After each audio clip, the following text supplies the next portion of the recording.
Hello, everybody, and welcome to Bunny Vision Movie Night. We are going to be watching the Avengers Infinity War. It's going to be awesome. This, of course, is a great movie, maybe possibly the best movie they've made over Marvel, although I'm still kind of thinking I like the America movies better, but this is an awesome movie. It's absolutely killer. Perfect pacing, perfect many things, actually. So we're going to be enjoying this today. Thank you guys all for joining us. As always, we always want to mention all those links we got down below. Please check them out, particularly our fan speak over on Facebook. We'd love to have you guys come be part of that. And of course, if you want to be on this show here and let us hear your wonderful voice and your wonderful opinions for any of the things we do here on Fanspeak, then definitely hit those and check it out. And I will interact and help you get to where you need to go. It's, also, if you want to be on the fan edition of Drawn and Quartered, if you think you got what it takes, but understand that there's some real deal artists over there. So you better bring it. But we had someone bring it really well this week, George P. And he is going over to the Pro Edition coming up here next week. And I hope they're ready for him, boy, because he's got something to bring.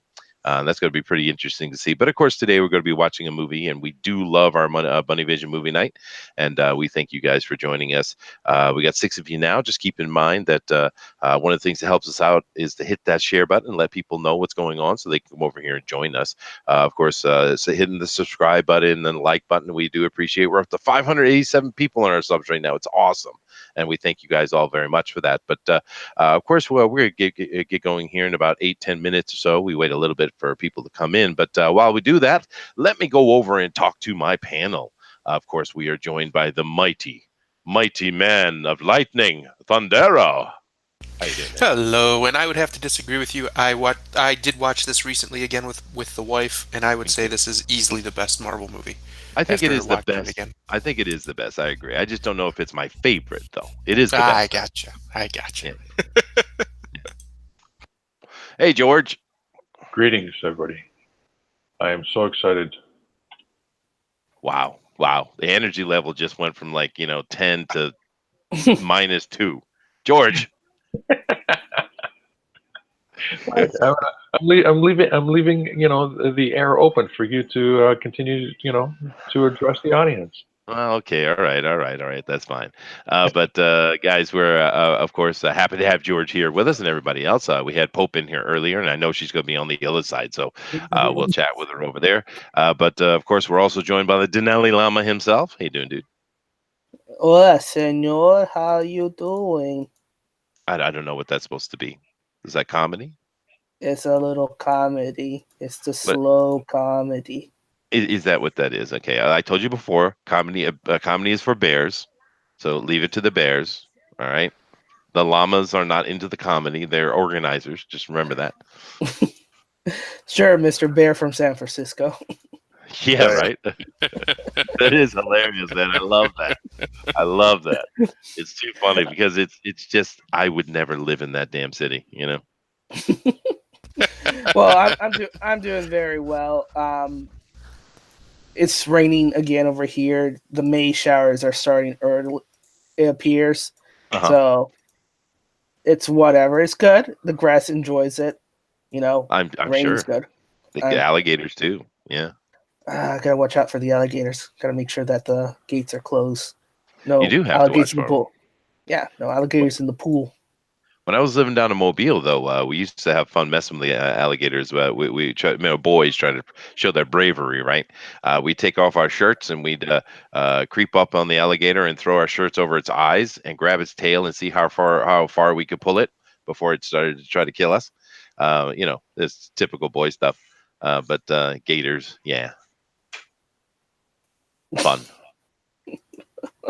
Well, come on, that's a typical boy thing to do, right? If you say so. You guys didn't do crazy stuff when you were a kid, really? So the crazy stuff we did was we took the really big gumballs that we should have been putting in our mouths and played marbles with them, and then we put them in our mouths. Okay. Well, that's good too. But oh, come on, guys! You didn't do any kind of crazy, stupid stuff like that, really? I plead the fifth. It's my right as an American. I see. Dundaro did a whole lot of crazy things, Yeah, no, I and think we all did, right? least of all wrestling with We didn't wrestle a alligator. gator. We dragged gators. It's a little different. A little different, he says. It is Crikey, different. what? We're gonna sneak up on the alligator and put put the shirts over Well, because their if you cover eyes. their eyes, it calms them down, Yeah, right? I mean, yeah, Yeah, I don't yeah. know. It's You're just something we did. It's not like we were dragging crocodiles or something. I mean, these alligators are what?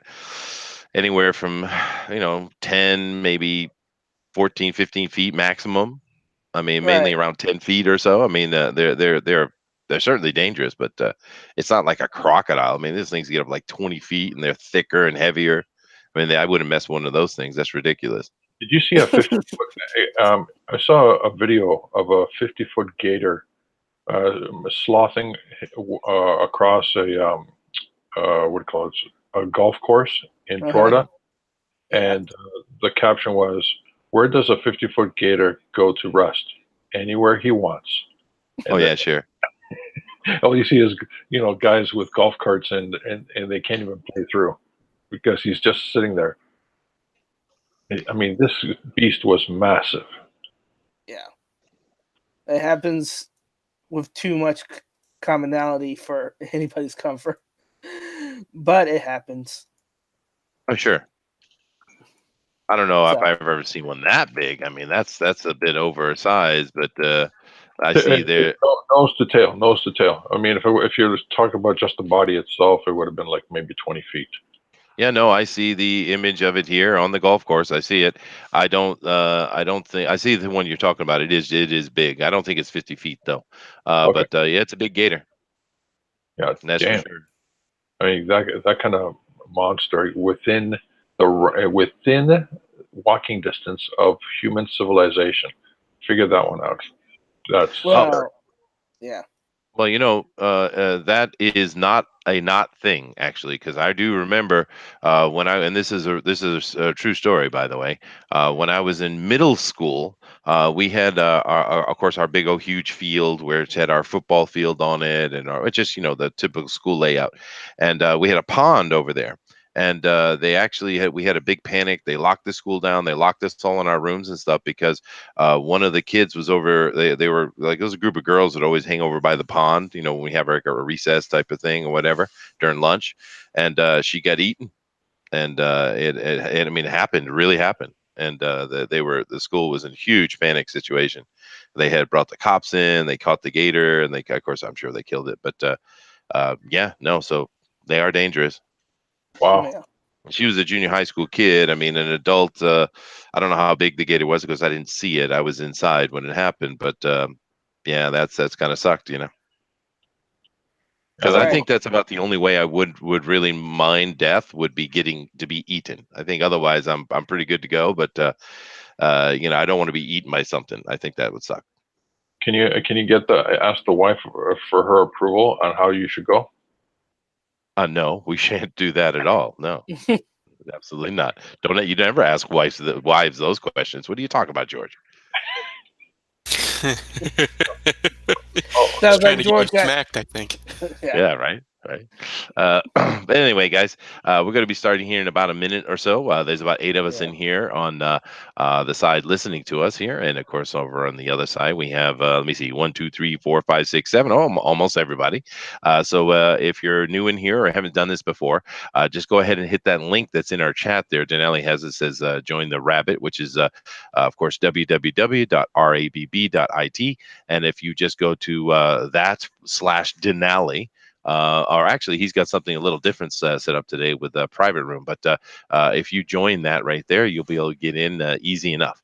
And you come over and watch the Infinity War for us, of course, with us. Of course, this is something Booster has suggested we do, and it's Booster's responsible for several of the things we do. He's quite a creative and thinking type fellow, actually.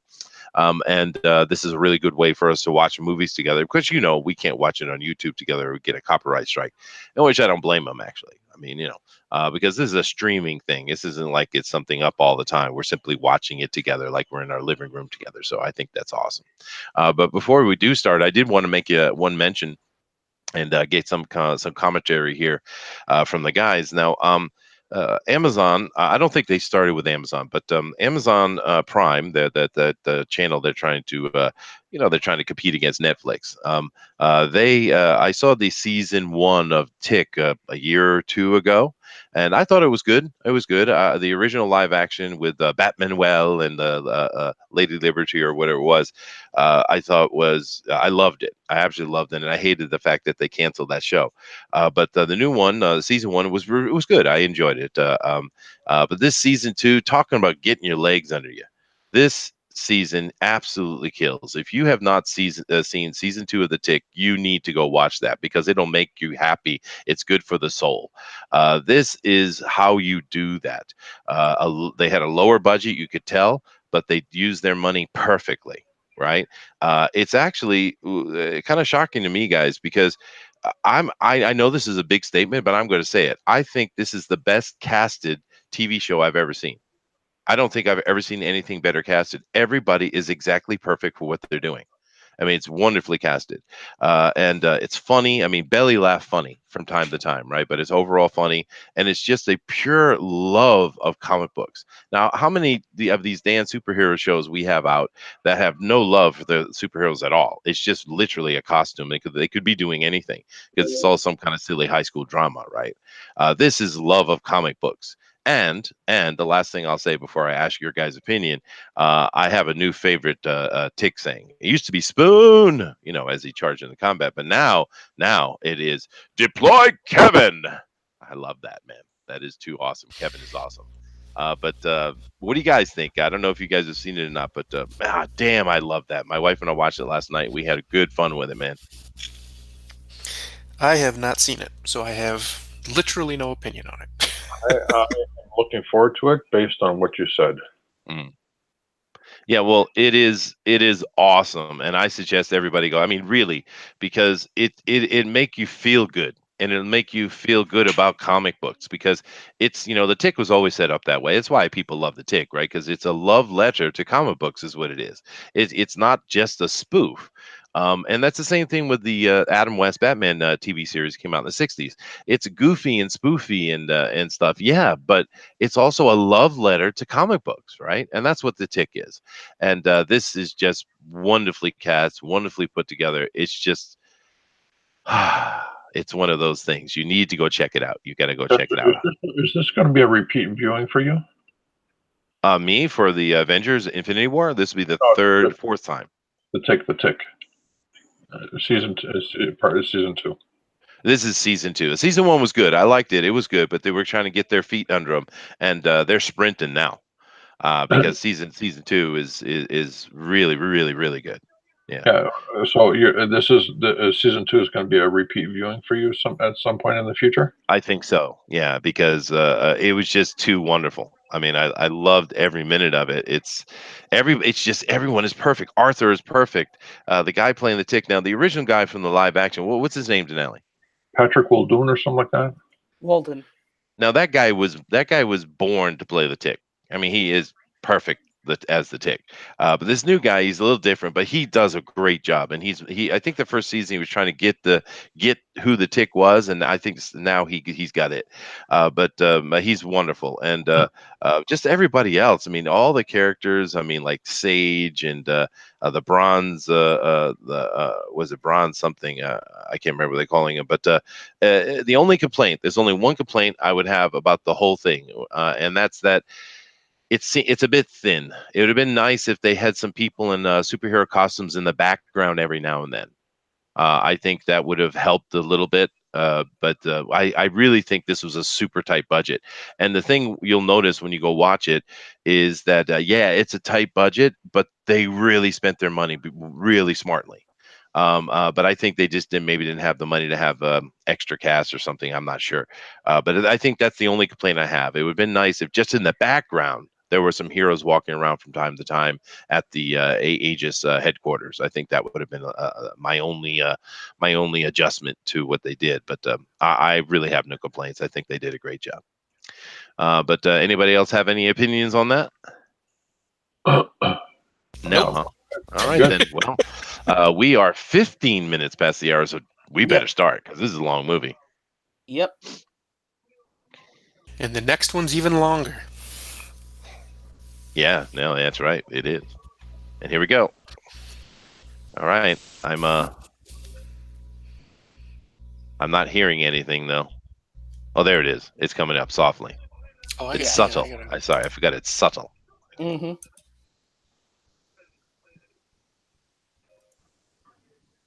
Oh, oh. What do you think of this new Marvel Studios opening compared to the one with the flipping pages? I like the other one better, but Yeah, me too. I think this Yeah. one's just temporary for the anniversary. That maybe, yeah.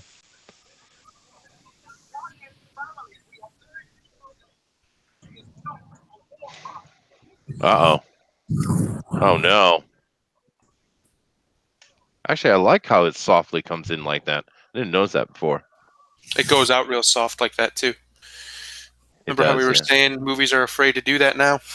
Well, they weren't. No. This movie is near perfect in its pacing and creation. Actually, it's really a study in filmmaking. Yeah, this movie makes me very leery of the sequel to It because I just don't see how they're going to match it. No, it's They gonna be they tough. nailed them. They hit a masterpiece here. Yeah, and the what do they call them? The children of Thanos. So what are they called? Yeah, that's right. Yeah. This dude. This dude is awesome, man. I want a Yep. movie just with that dude. Yeah, you just love to get this guy, punch him in the face. Yeah, he's extremely powerful too. Yes, he is. He's awesome. And they don't actually show him dying, so he could come back. They show him getting sucked out into space, but They show him freezing. Yeah, Yeah, he went all popsicle, and you don't know if his race can survive space or not. true. right. And the cool thing too is Thanos. He has affection for his people. He isn't the type of leader who's happy to lead his people into death. I mean, he feels for their loss, and that's a cool little touch they added to Thanos. I like it. Yes, he is a humble, ruler. He is a passionate ruler. He is. He's been in 26 years in the business. I've got some echo coming through. I got echo coming through too. I don't know Yeah. why. What's going I on don't know. there? I don't know who it's coming through. Mine's muted, so it's not me. Yeah, it's not coming through me either. That's better. Someone change something.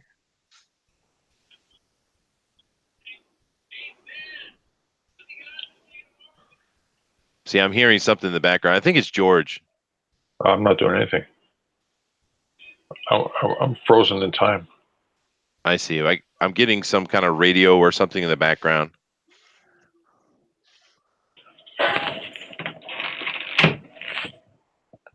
How about now? I don't hear anything offhand.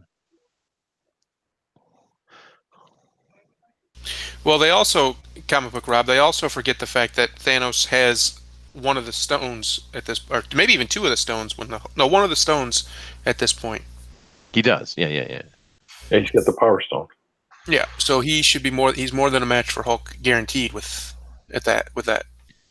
Yeah, but they imply he doesn't use it. I understand some people are kind of this fight that's about to come up. They're like, no way, no way, no way. And I get it, but it doesn't matter. It's just setting up a plot, right? And it's to show Thanos off a little bit, which it does wonderfully. So it's all right. Yeah, he didn't use the Power Stone because you would have saw it glimmer before he started his punching. Well, we also don't know exactly what the Power Stone can do. It may just be giving him more power. Period, just by having it. Let him have his fun. I love it, dude. That dude is awesome.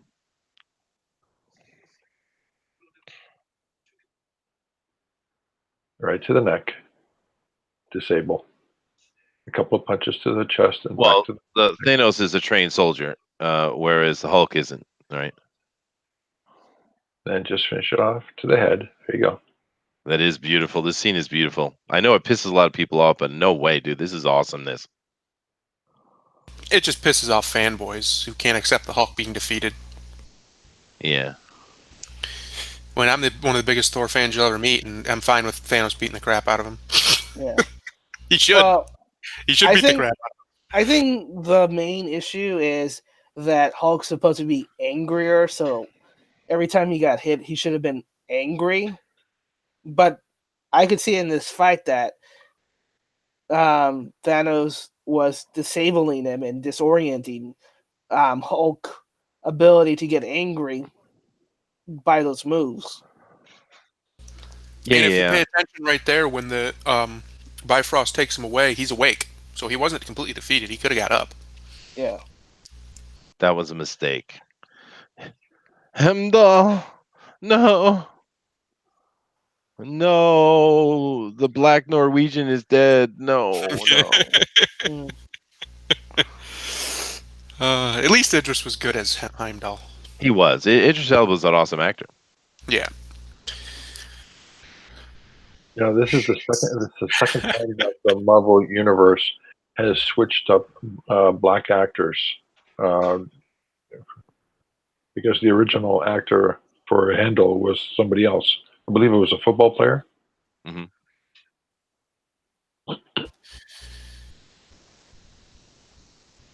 As much as I like the appearance of Thanos, and they did a great job with the CGI, I kind of wish they wouldn't have done CGI because in a few years it's going to look horrible.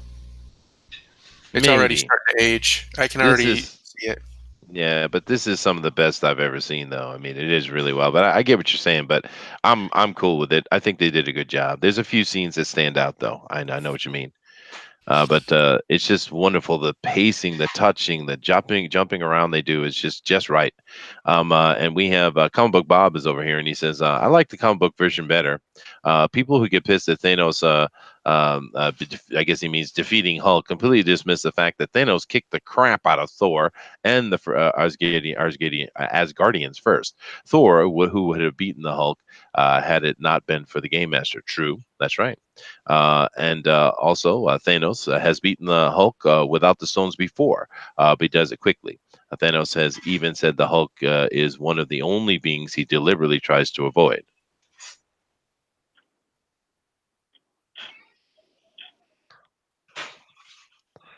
It's interesting they give this a little bit more moment of redemption to the Loki. Yeah. Hmm. But it's interesting that it could be one of the key places if they're going to use the time stone in the next film I don't where know. they get I kind of think it would be better if they left him dead. Actually, him and Gamora should stay dead. I think. I don't know. I don't think so. They're not going to because I think they already have something planned with Loki in the Yeah. future. With They Disney might, Plus. but you know what I mean, though. I Yeah. just think it would really, really play well to the storytelling. Because I've heard fan theories that Doctor Strange, when he gave the time stone to Thanos, that actually what he did was everything after that was in the time gem, right? Could be. And therefore, all the people that disappeared are just the human, everyone going kind of back to, into reality, and the people who are in there are actually the ones that are dead. Could be. Well, especially considering with a few of the things we've seen, it very well could be. That's all I'm going to say. I don't want to give out any spoilers, but that's possible. The um, the other thing I've heard is also that he still has his spell on the stone, whatever spell he had on it to keep the other guy from getting it. Oh yeah, he So does. it'll Yeah, backfire on Thanos when he eventually at some point. he does. Strange has a spell on it because you'll see the difference between the time stone being used before and after Thanos gets it. The effects are completely different. Mm, So that is true. That is true. That could be a subtle thing because the Marvel guys have done a really good job with that kind of stuff, right? They're really good at hiding Easter eggs and laying out their plan for the future. The other thing I really think is interesting about Tom Hiddleston, I saw him at the Tokyo Comic Con as well. Really nice fellow, by the way. And he's pretty tall, actually. yeah, He's six not a five. little dude. He is tall. He and Chris Hemsworth are like 6'6", 6'5". No way, they're not that big. They're shorter than I am. I'm just saying they're much taller than an actual actors are. Most actors are really teeny humans, right? Yeah, I was actually surprised that they didn't consider him for Bond. Uh, I think he's good enough looking, and he could get in better shape and play Bond well. He might, yeah. But he's also a very much a balding guy. But they do a good job with him in the movies. But I've always seen nice things out of him, and when I saw him at the Comic-Con, I think he's a nice fella. I like him.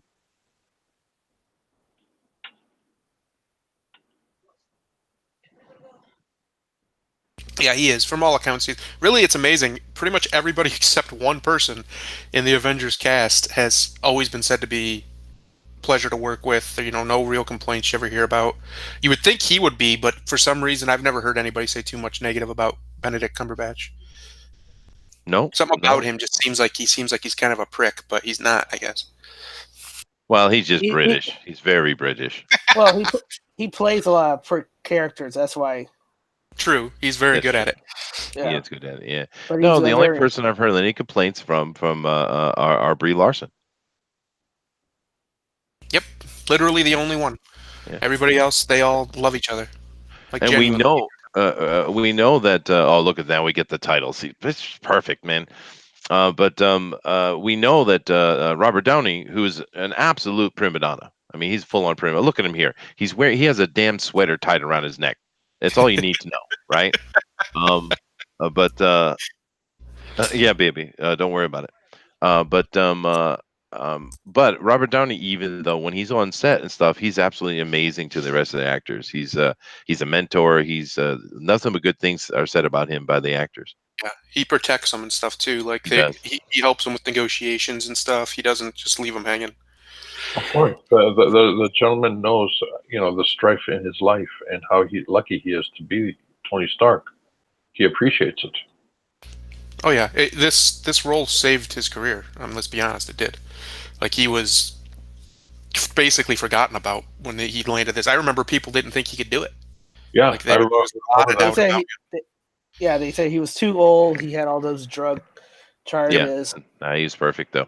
But anyway, guys, I of course am going to leave you in the capable hands of these guys. I do have a death memorial ceremony I have to go to attend this morning, so I need to go get dressed and head out the door. But these guys will take care of it and enjoy this movie because it is absolutely killer. I love this flick. But I will. I don't know if I'll see you by the time it's done, but don't worry about it. I'll take care of everything. All right, guys. Okay. All right. All right. I'll see you later. Bye. Wait a minute. There was one thing my wife pointed out that didn't make any sense with Doctor Strange. How does he not know who Thanos is? If Thanos is this big, huge force in the galaxy that many people know of out there, why doesn't he? Oh, that's because he's concentrating on all things Earth. Yeah, but his job is to protect the Time Stone, and everybody in the galaxy, besides the people on Earth, know there's one guy who wants the stones for sure, who's collecting them.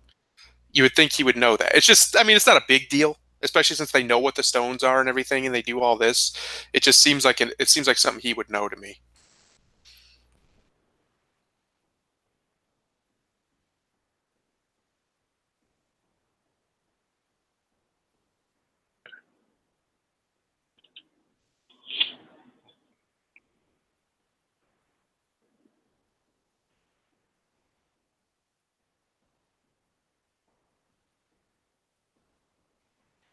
That has to be like a plot point that got to be addressed in the next film. What, him not knowing or the stone? Him Spell. not knowing. You would think, yeah, because it just seems like something you would know. His job is to guard that stone. You'd think he would know the threats, or at least know of the threats to it. Unless this is like the first timeline where he doesn't recognize. Could be.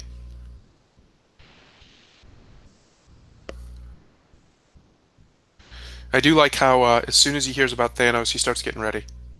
It's amazing. It's an amazing little touch. I don't know if it was him or if it was direction, but it's brilliant.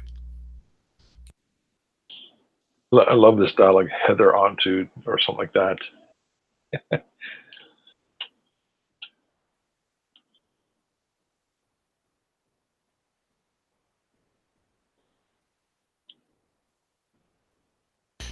Comic Rob says, I don't think we're gonna, though. I think we're gonna get Professor Hulk. He wants to see Worldbreaker Hulk at some point. I don't think we're ever gonna see Worldbreaker Hulk in the MCU.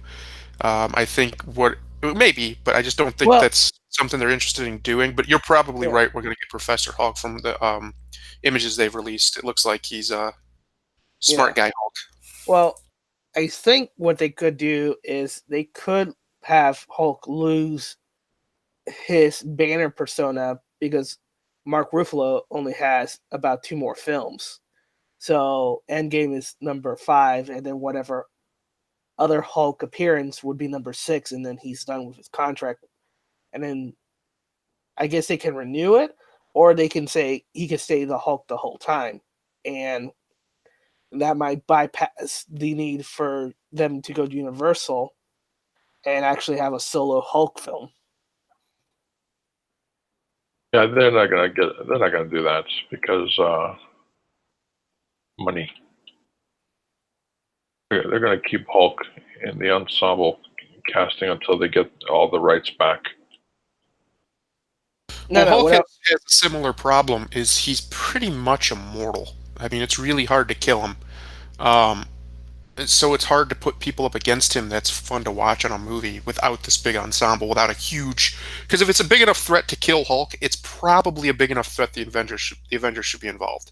yeah, Yeah, That's one of that's the problems like Thor has. Like if he's fighting something that can destroy the universe, why wouldn't he bring in his buddies? Why wouldn't he call them up and have them come in?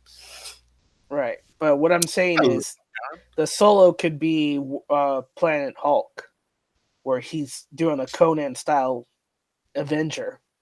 I'd love You that. know, I just don't think they're going to do it. I don't think they see any profit in it, to be honest. you know, based on just the stuff that they released, I suspect the scene where the Hulk has to lift um, an entire what's a mountain. To, look at this scene right here. You know, scene right here. It's awesome. Hey, whose room are we in Rabbit? We are in Denali's. Hang on a second. You have to use this link I'm putting in the YouTube chat. Oh.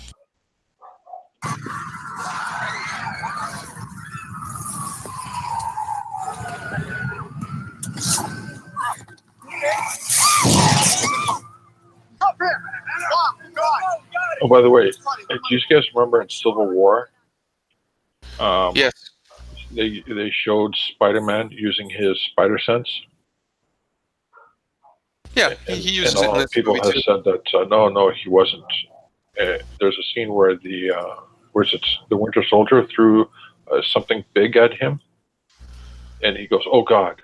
And then he grabs it with his webbing and says, "Hey, buddy, I think you dropped this." And he whips it right back at them. Yeah, yeah, he uses it in Civil War, definitely. That's one of the reasons I think people were upset is because they don't really mention it in Homecoming. He just doesn't really use it, or at least he's not. They don't make a big deal out of him using it if he does use it. Whereas there, they clearly wanted to make sure people seen it happening right here.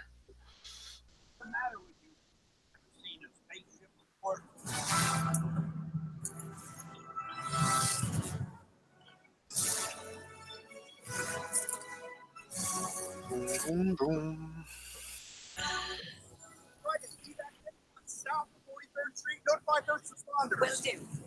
Got that echo again. Yeah.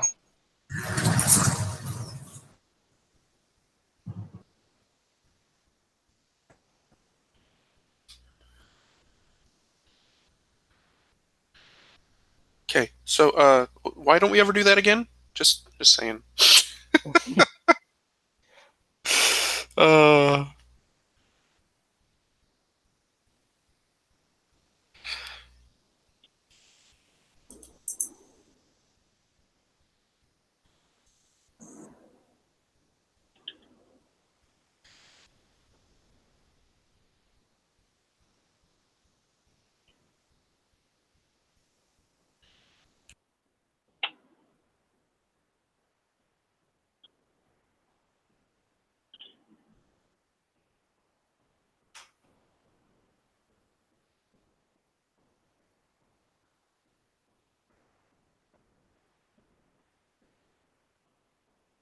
Okay, look at the distance this character is at. Okay, Hmm. and there's a huge discrepancy in the continuity here. Just watch the setup. 2, You'll 3, see. 4, There. Hold on a 5, second. 6. Okay. Now he should be about halfway. Okay.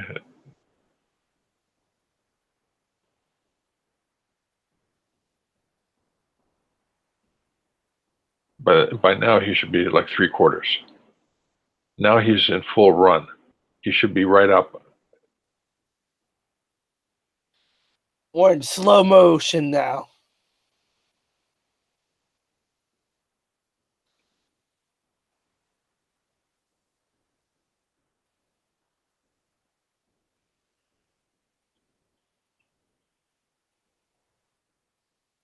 It's nice that all of the main Avengers get a heroic intro.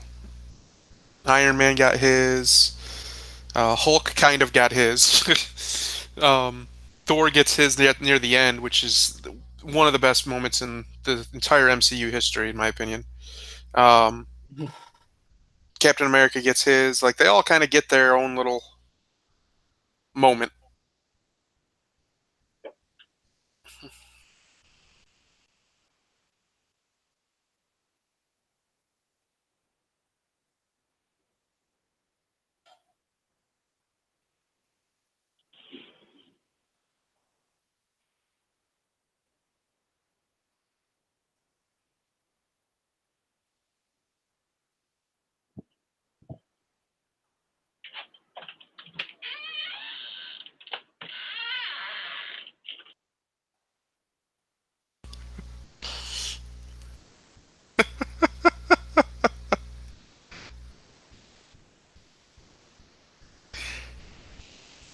I hope they give Hulk his big heroic moment in the next one.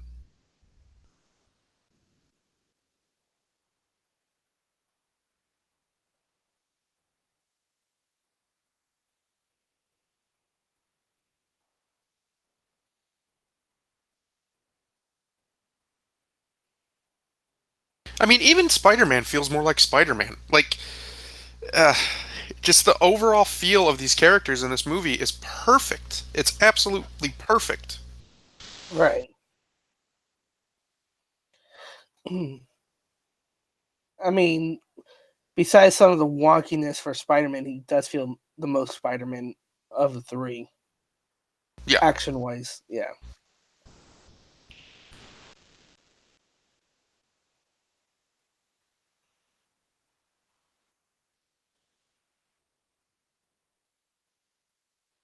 Up.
This part right here is one of the things that really bugs me. When he goes to jump back through the portal, it cuts his hand off. Why did they never try that against Thanos? They never even tried it to cut his arm off that way. They needed to make the second movie.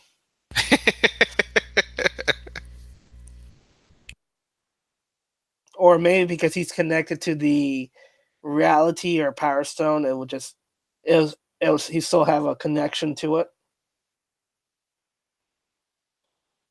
I don't know.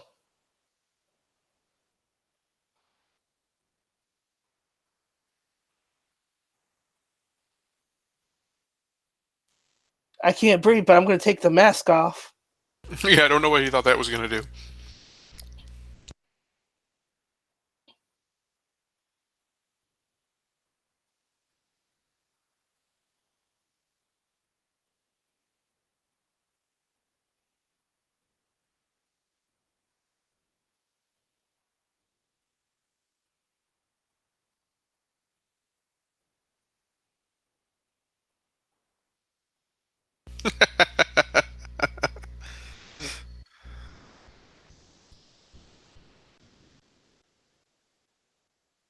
Iron Man's suit's a little bit ridiculous. It's basically a symbiote. It can do anything.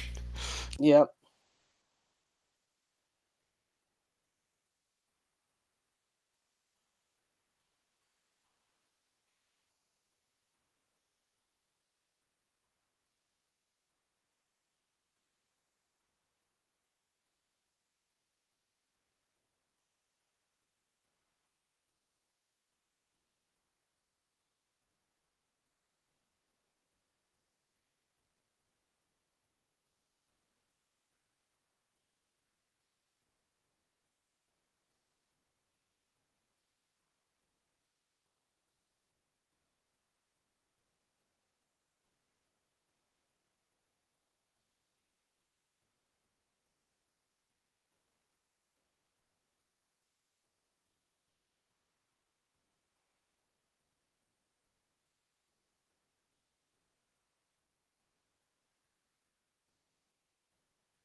I wonder how many people actually dial that number to see if it works. That's when I watched this the other night with my wife. I told her, I bet you they bought that number just to be safe. Thank you for calling, but Steve Rogers won't be answering your call anymore.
I love the weird, almost sexual attraction that Drax has to Thor.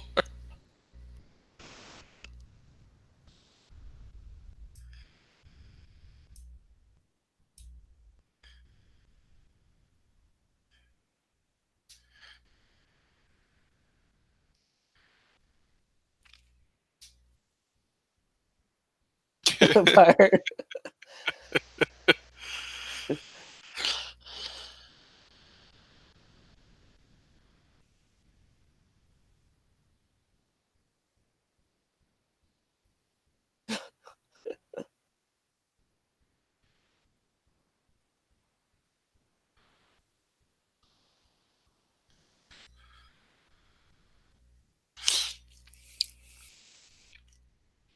And Thor has awakened.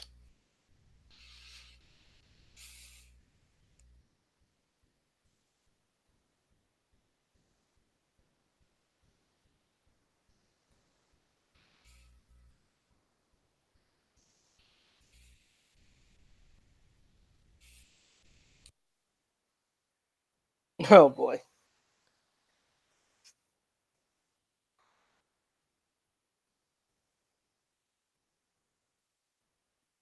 Thor stringing a soup in a blanket.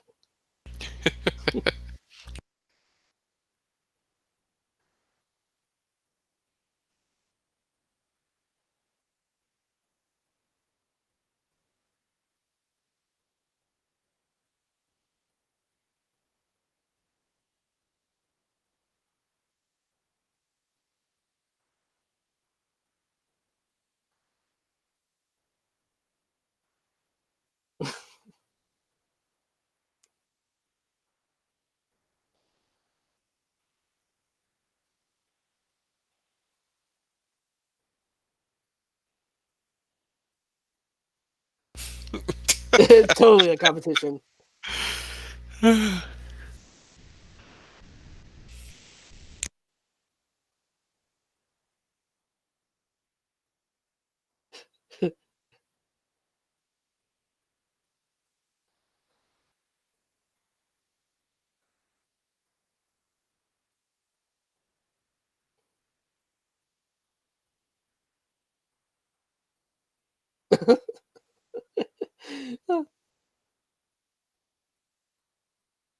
They're trying to hold it in. You can see in the faces.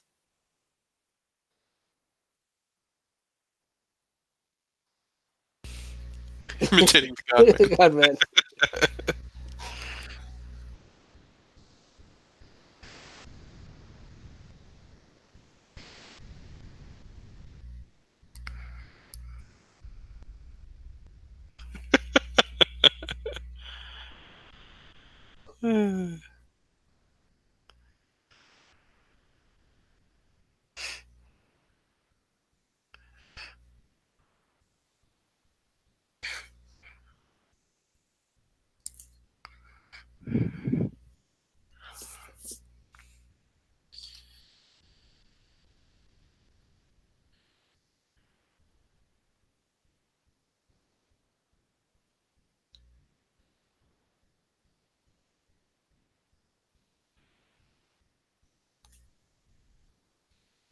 All right, we'll be right back. All right.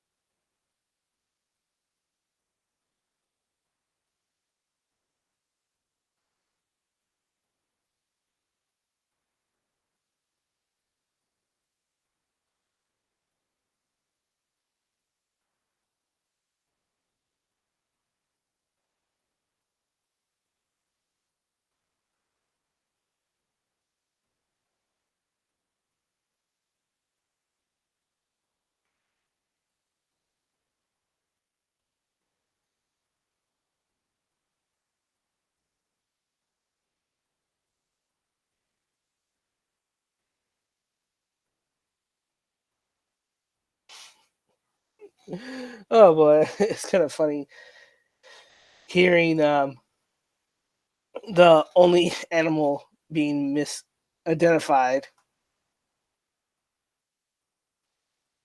Oh boy.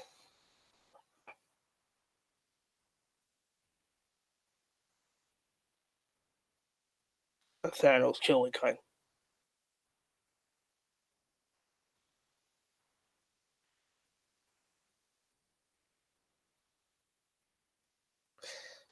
Wow. Amazing how these sharp quips are on point. Yeah.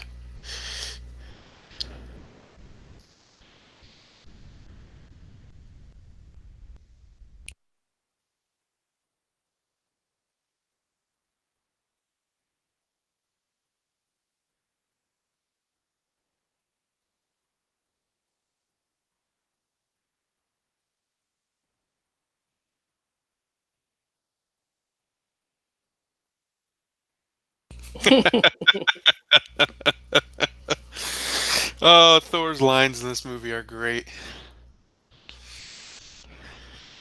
It naturally goes with his comedic timing. Mm-hmm. I'll be honest. I think the worst part of this movie is their little subplot. I Yeah, just don't. I don't know. It they don't doesn't really add matter. anything to the movie, in my opinion. Right. But now we're gonna be well. If you get Disney Plus, you're gonna have WandaVision Oh TV boy. show miniseries. I don't know what they're gonna be building it as.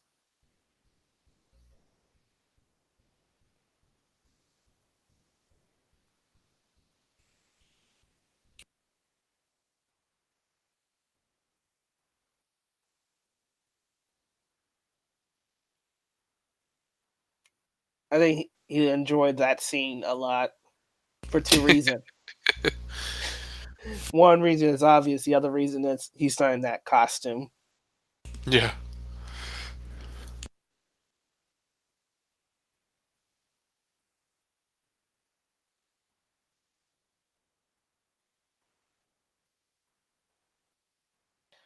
Well, I'm glad that they made her drop that horrible accent that they tried to do Yeah, it in was the. bad.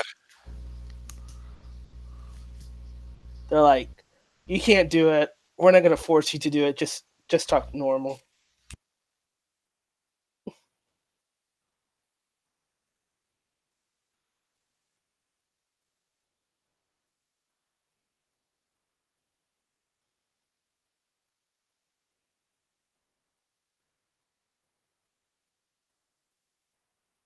But I think this scene has to be important because if they're gonna go back in time, there's gonna be important moments um, that they're gonna be using. So I think these moments where we don't understand why they're doing it, why they have this in here, we will defresh your cabal.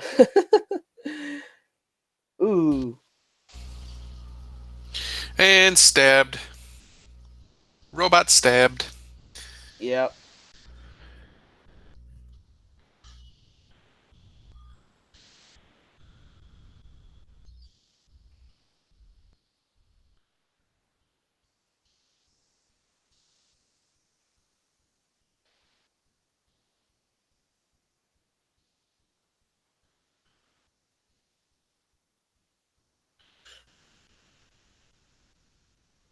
So, do they ever explain what her power is supposed to be in this, in not in this reality of the MCU? Because it's not magic. At least it's not claimed to be magic. Her her power comes from the Mind Stone, so she can bend, kind of the reality around her, Hmm. which wouldn't really make sense. That would really be under the reality stones. But but she's part of the age of miracles or whatever. Yeah.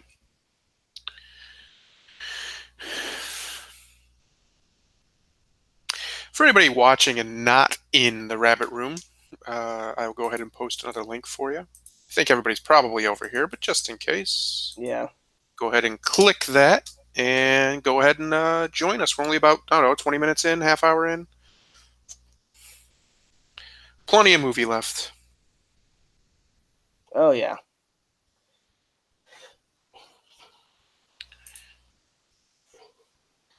I can't remember which actor threw shade at Paul because he said we exercise a ton, except for one actor who just had to wear a muscle suit. I don't know if it was Chris Hemsworth or Captain America, Chris Evans, Right. but it was one of those guys because they were making fun. It's like, yeah, I wish we were like Paul, kiss a girl and wear a bodysuit.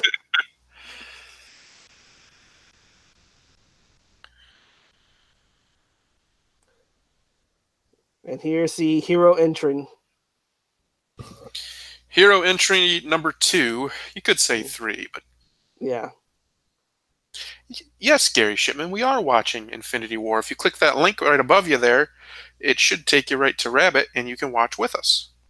Can't watch it here, obviously, because YouTube will shut it down, but we Yeah. can watch it over on Rabbit. And you can log in with your Facebook account if you You can even haven't made an use your account. Google account. Or Google account as well. Do. As bland as the scores are, Frank in the Rabbit Room chat just reminded me, as bland as the scores seem to be for Marvel movies, they're just not great that we're going to remember in 20 years type music. They all work well in their movies, especially this one. The music Yeah. is a great addition in every scene that it's in. There's only a couple where they probably could have just kept no music at all instead of just a light undertone music, but Mm-hmm. it's not so much that it's a big deal.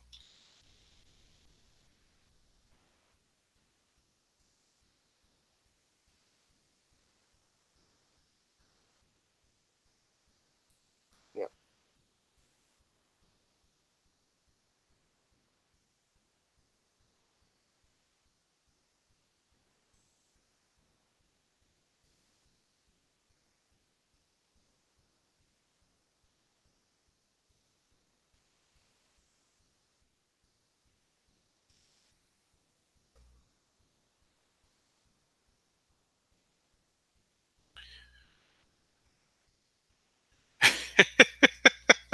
Well, we're really just watching the movie, Gary, but if you want to make fun of it, you're more than welcome to.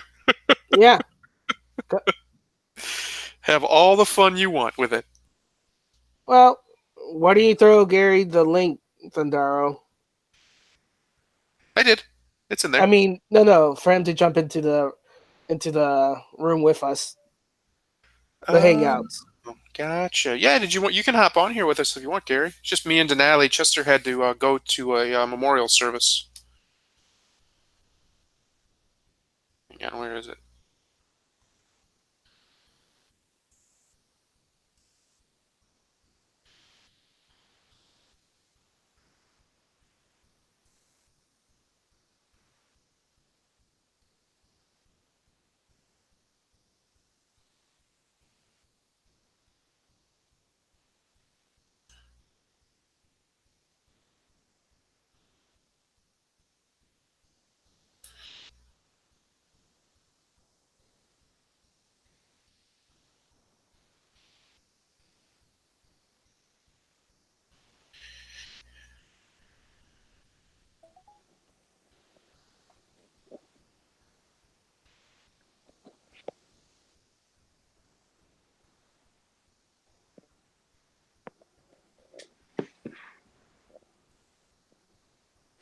So am I in?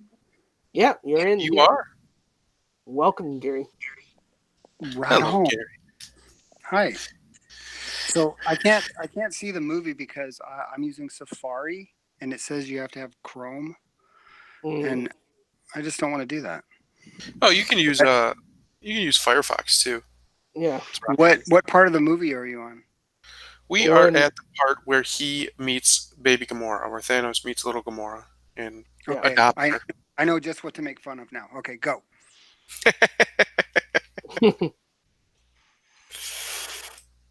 The And now- brain grew in sides. It was huge in her little hands. Now it's still huge in her adult hand. And now we're at one of the funniest parts coming up here, where Mr. Dave Bautista just absolutely kills it with the humor, bringing the humor that he is there to do. Yeah.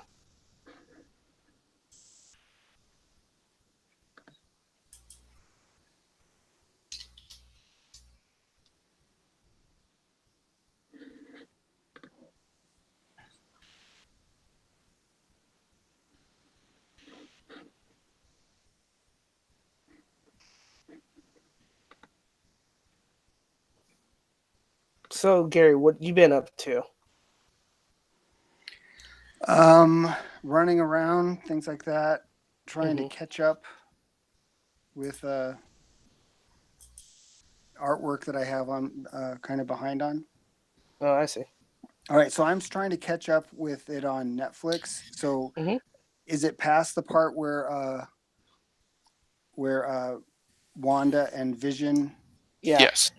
past Yes. that? We are at, on this one, we are at about 46 minutes. 45, 51, it says. 52. So around that area. The part where Gamora asks Star-Lord to kill her if so he doesn't get her. So Thanos doesn't get her.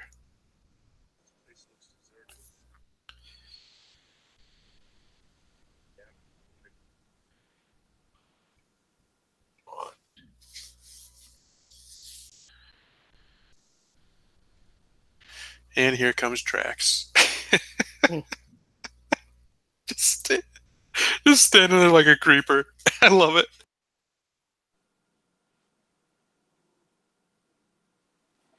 So how are you guys?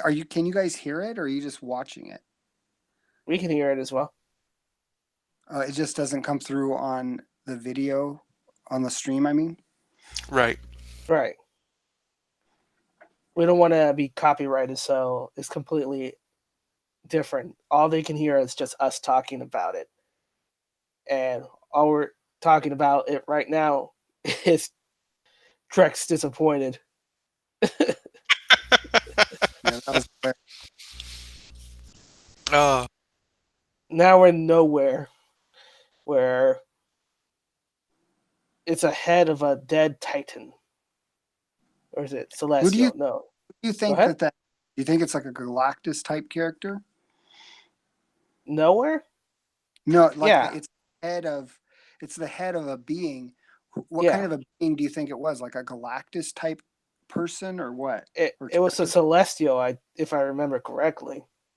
Well, aren't they the ones that are in Guardians of the Galaxy and they're gold? No. Part two, I mean. No. no, those are oh what is their race called? Let's see. Or kind of like Ego was a celestial. Yeah, Ego was a Yeah. Celestial. Yes. Yeah. Galactus is technically beyond even the Celestials. Like he's Yeah. supposedly from a universe that doesn't exist anymore. Okay. Let's see. Or the I universe think before our universe or something to that effect. The Sovereign race. Yeah. okay, yeah, okay. Yeah. I think that they did a great job in this movie capturing this right now. This seems like a Guardians of the Galaxy movie. Yep. It just they transitioned them and they married them together like an Avenger movie. They did a really good job, and like a Thor kind of a feel. They have that vibe. It's just really good. Yeah, it's really, and I honestly, and I watched this again the other night with my wife, and I think this is probably the best movie of this last decade. Just they nail everything. It's perfect. It's near perfect. I don't think we're gonna get a superhero movie of this scope that's this good ever again. Honestly, sadly, You don't think Endgame's gonna be equal because they I filmed them at just the same time? I just don't. I don't know. I mean, can they do that twice in a row? Are they really that good of a direct? If they are, great. But it's like asking somebody to pitch two perfect games. You know what I mean? It's just I don't know if they're going to be able to do it. They might. They very well could. But I think it's going to be good. I don't think it's going to be a bad movie. It's just I don't think it's going to be as great It, as this. And it's mainly just because they've played their card with Thanos. There's not really much more they can do to make him super interesting or whatever you want to call it. Yeah. You were talking about movie scores in this. One of my favorite parts, and it's already passed, was the Mhm. part where Wanda and Vision, she's flying up with him, and then they get hit like with Mhm. a blast, and then they go hurling like onto the top of some glass building, and then they crash through, and then Captain Marvel or Captain America comes. But right before that, where they're hurling down and about to go through the glass, that little bit of music is like perfect. for some reason I just love that. Yeah, it's really good.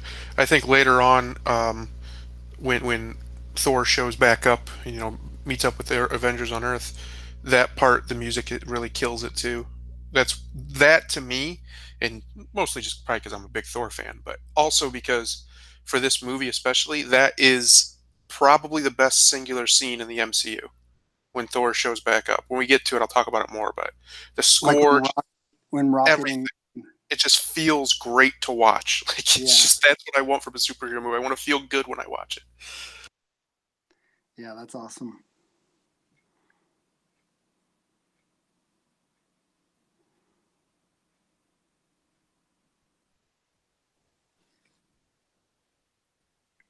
I like that little acting. He's waving.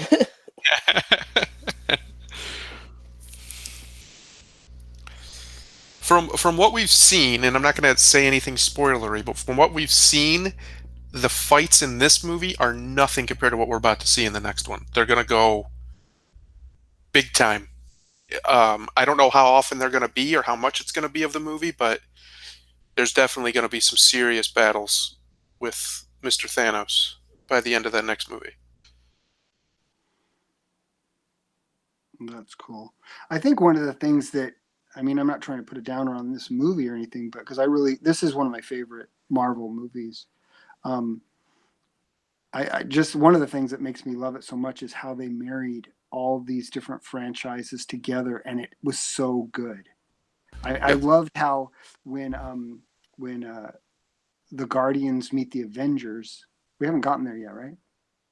Right, we haven't. We're still right here. We're still in nowhere.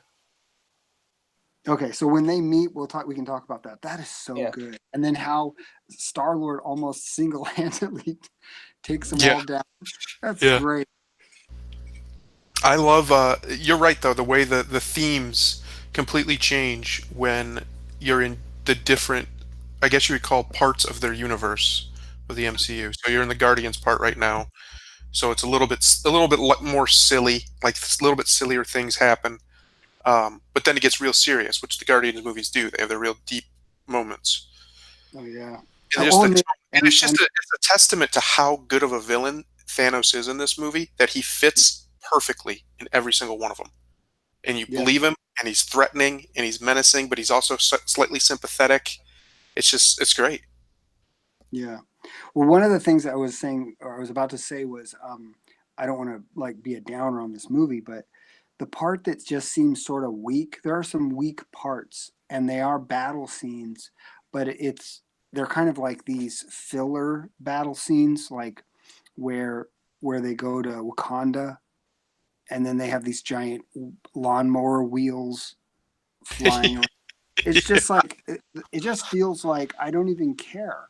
Just kill them all, just kill everybody. I don't even care. Even when I mean, this is me and I'm sorry. Like Black Widow, it's just like it just seems so uneventful. But Yeah. when you have these battle scenes, like right here, they're fighting Thanos or they're facing off with him a little bit. It feels like there's actually stakes. It feels like, oh, I'm so invested and I care. But then sometimes I don't, and usually it's around the I don't know. Well, it was also where were they in Scotland when they were fighting Vision. There were Yeah. some good fights with Vision, but then it was like these. I don't know what it was. It felt weaker. Well, I think what it is part of it is the anyway. About halfway through this movie, I think we all kind of figured out what was going to happen. Um, like I didn't believe it was going to happen even until it happened, where the way they ended it. Mhm. But I think most of us could pretty much say, "Holy crap! They're going to let Thanos win this." Like you could just kind of feel it coming. So it kind of took away the tension from the fight scenes because you knew he was going to win, or you felt that way. It just seemed that way. So it took the tension off the fight scene that it was just kind of there to just be there in a lot of ways. But I think in the next one, even though we pretty much all agree that they're going to undo it somehow, I think they're going to go even bigger scope and scale with these fights from what I've seen. Okay, so let me give a disclaimer. What I mean about the Wakanda part is just the beginning part. But Mhm. when Thor comes with Groot and Rocket, and Mhm. that was awesome. Yeah. It was like, oh, then it just flipped it. It became like, this is epic. This is great. But before that, it felt like, oh, humdrum. Here we go through another epic, so-called epic battle scene it's like, okay, come on, let's get through this. I don't know Right. if you agree, but that's how I felt. No, I see what you're saying. It's also just because what kind of annoys me, and I say this every time I watch it, how does Wakanda, the most advanced civilization on the planet, only have foot soldiers? Like, where's their ships? Where's their tanks? Where's anything other than just guys standing there? Like, how cool would it have been to see some really cool Wakandan military force there instead of just guys shooting things out of spears? Like, that's what we got.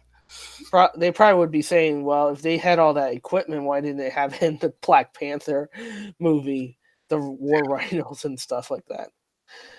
So I think it's something to maintain continuity, but also it's supposed to give some of those people, a little bit of their heroic moments. Without those epic fights, you wouldn't have Black Widow with her heroic moment, or the Wakanda cast with their moments as well.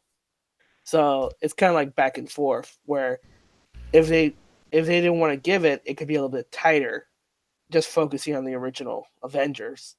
But since they had all these casts, they wanted to give everybody, like you mentioned, a heroic moment, and that kind of drags the film a little bit. Well, I think there was also a subplot reason for doing that because everybody gets their big moment and they still come short. Right. Still not enough. So that might be one of the reasons why it was so important for everybody to get their big heroic set piece moment, because it just hits you in the gut even harder. Like they still couldn't stop them. Yeah.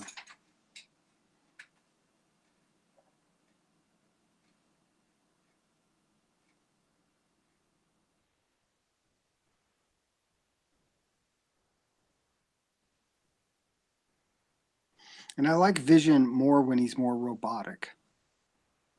Yeah. Well, I When guess he- you're not gonna. I guess you're not gonna like WandaVision then. Why does he just look like a normal dude? Yeah, it's supposed to be following the subplot, what they were doing for when they were in hiding.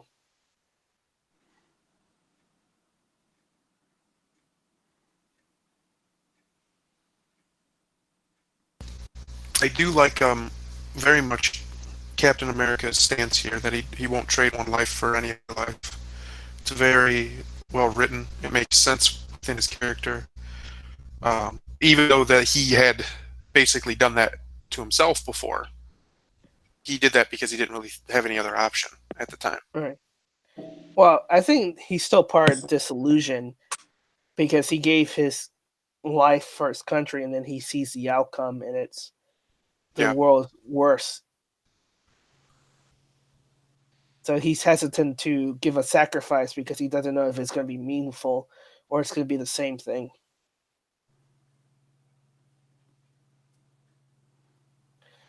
Black Panther, the villain of his movie. Ooh, the villain of his own movie. There you go. Yep. Until Killmonger goes all stupid mustache twirler, he's that's an accurate statement. Until he starts doing things that just don't even make any sense for the character they've established, that's an very accurate statement. He was the hero of that movie. Yeah, it almost seems like they should have flipped the roles, had this actor play the Killmonger role, and then in the end become Black Panther instead of dying. Yeah, because he's more heroic. All right, if Evans doesn't come back, if he doesn't sign a new contract to make more movies and stay Captain America, what do you guys think? Do you want, if they're going to keep the character Captain America going, do you want it to be Bucky or Falcon? It has to be Bucky. Well, it doesn't have to be. It has to be Bucky because they've been the same throughout the longest. This is great. This part is just great. Yeah. With Doctor Strange. Oh man. Mm-hmm. We were saying earlier, we want a movie with just this guy as a villain. He's so good. He's super powerful. Oh, I loved him in this, and then he died. Oh, spoiler. Well, we don't know that he did. I mean, all we did is we see him go out and start to freeze, but we don't know if he actually, we don't know what he can survive. He's just some sort of alien. They could easily just say, "Oh no, he survived." Yeah, da da da. Yeah, Thor he went out in used space. it. He survived. Yeah, he used his mental abilities to survive space. He laid it. He just laid it up. That's all. Yeah, Yeah, I guess he could have went into like cocoon mode, and he's just like frozen in a cocoon hmm of safety.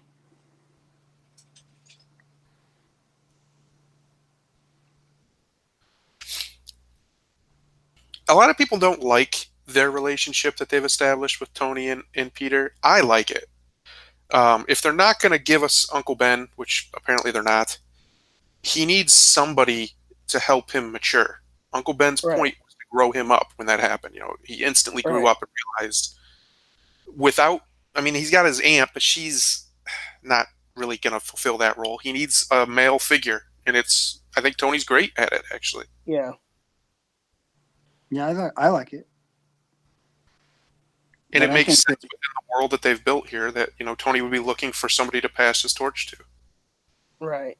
I think the part of it is not so much the mentorship between Peter and Tony, or that father figure that you're mentioning about. It's about that they kind of lessen Peter because Peter is a genius as well.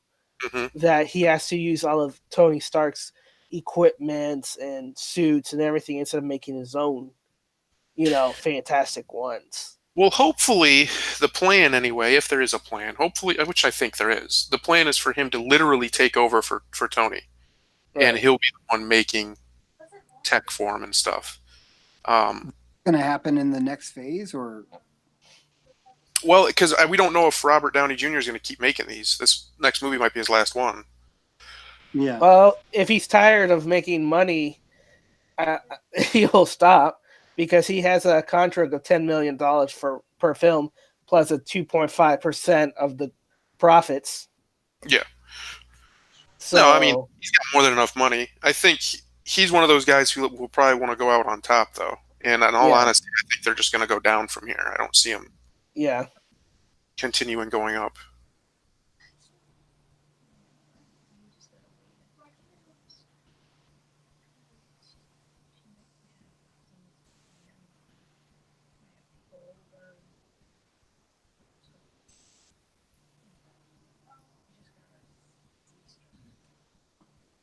okay. So here's a little hole in the plot. Can you hear me? Yeah. We're just Okay, listening. sorry. He Doctor Strange is like, "Can you turn this thing around?" type situation. And then why can't Doctor Strange just make a hole and they go home? Yeah. The other answer to that, like, it's a hole in the story, but is it a hole? Because if he knows the future, kind of with the time stone, he may know the future up to this point. Maybe he already looked, and maybe he knew that he had to confront Tony Stark and get him to think about, should we take this fight to Thanos type situation, and maybe so he's playing into that timeline so Right. that they could win. Yeah.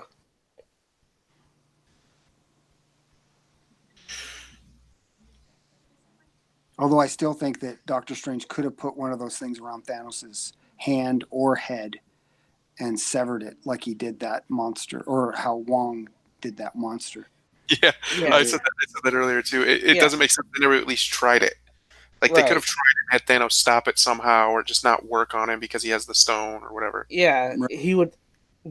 I mean, they could have just done it and show, because his hand is still in the gauntlet, it just reattaches itself, make it Yeah. null and void. They have to get the gauntlet away from him. They can't Yeah. just get him away from the gauntlet. Or it could just like explode, sort of like at one point they fight, and it looks like he tries to pull the mirror, Mhm. realm or something on him, Yep. and he like shatters it. Right. Is that what happens? Do you agree, or what was Yeah, that? that's exactly what he does. He just blows it Yeah. up with stone. Um, that section when we get to it, it's the best they've done Doctor Strange yet. That entire little fight he has with Thanos is great. It's brilliant. It would have been funny though if he would have said, Thanos, I'm here to bargain, and then put him in a loop. did the same thing. But that's actually one of the theories towards the end that They're stuck in when a time they're stuck in a time loop. because they make a point to say that he has a spell protecting the time stone, right? Right, right. Right. So he very well could have never broken that spell and just given him the stone anyway, and he can still use it, but there could be something. I mean, it's a time stone. It could be a future event that triggers the spell and causes it not to work or something. That's what I honestly think is probably going to be the way they beat him. Is that Doctor Strange basically just outsmarted him? But I don't know. We'll see.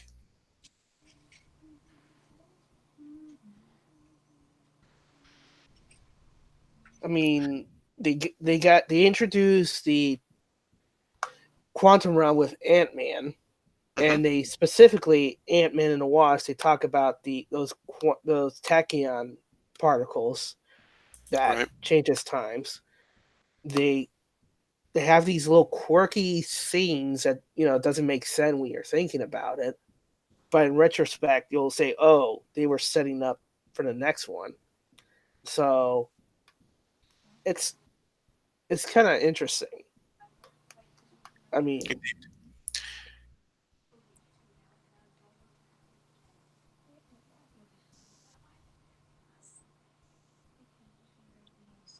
Something that is interesting. I know we're jumping. I'm jumping ahead by saying this now, but is when he does do the snap, and then his gauntlet gets all like mangled and it's all smoldering and tatered.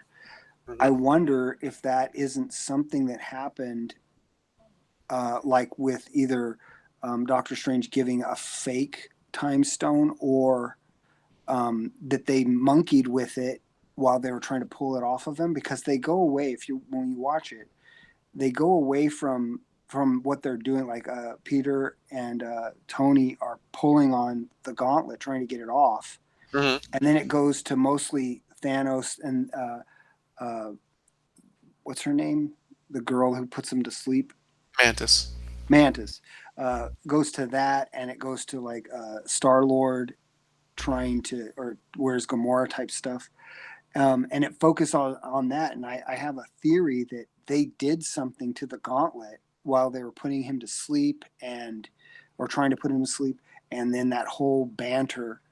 I wonder if they almost maybe replaced a time stone, like took the reality stone out or something when we weren't looking. I don't know. Fiddled with it. Or threw something in there that when he does snap, it's going to cause this chain reaction of destroy the gauntlet or something. All right. Well, in one of the teasers they've released for Endgame, they say he's using the stones again. So he either found a way to fix the gauntlet, he can still use it the way it is, which he can. We see him teleport out, or he just doesn't even, the gauntlet doesn't matter to him anymore. Like he's using the stones without it. Most likely it's just damaged, but it's still functional, I would guess. But it's interesting. Thanos as a villain is a fantastic villain in this movie because he's not wrong. His methods are insane. Like obviously he has insane methods and is evil because he'll do anything to achieve his goal.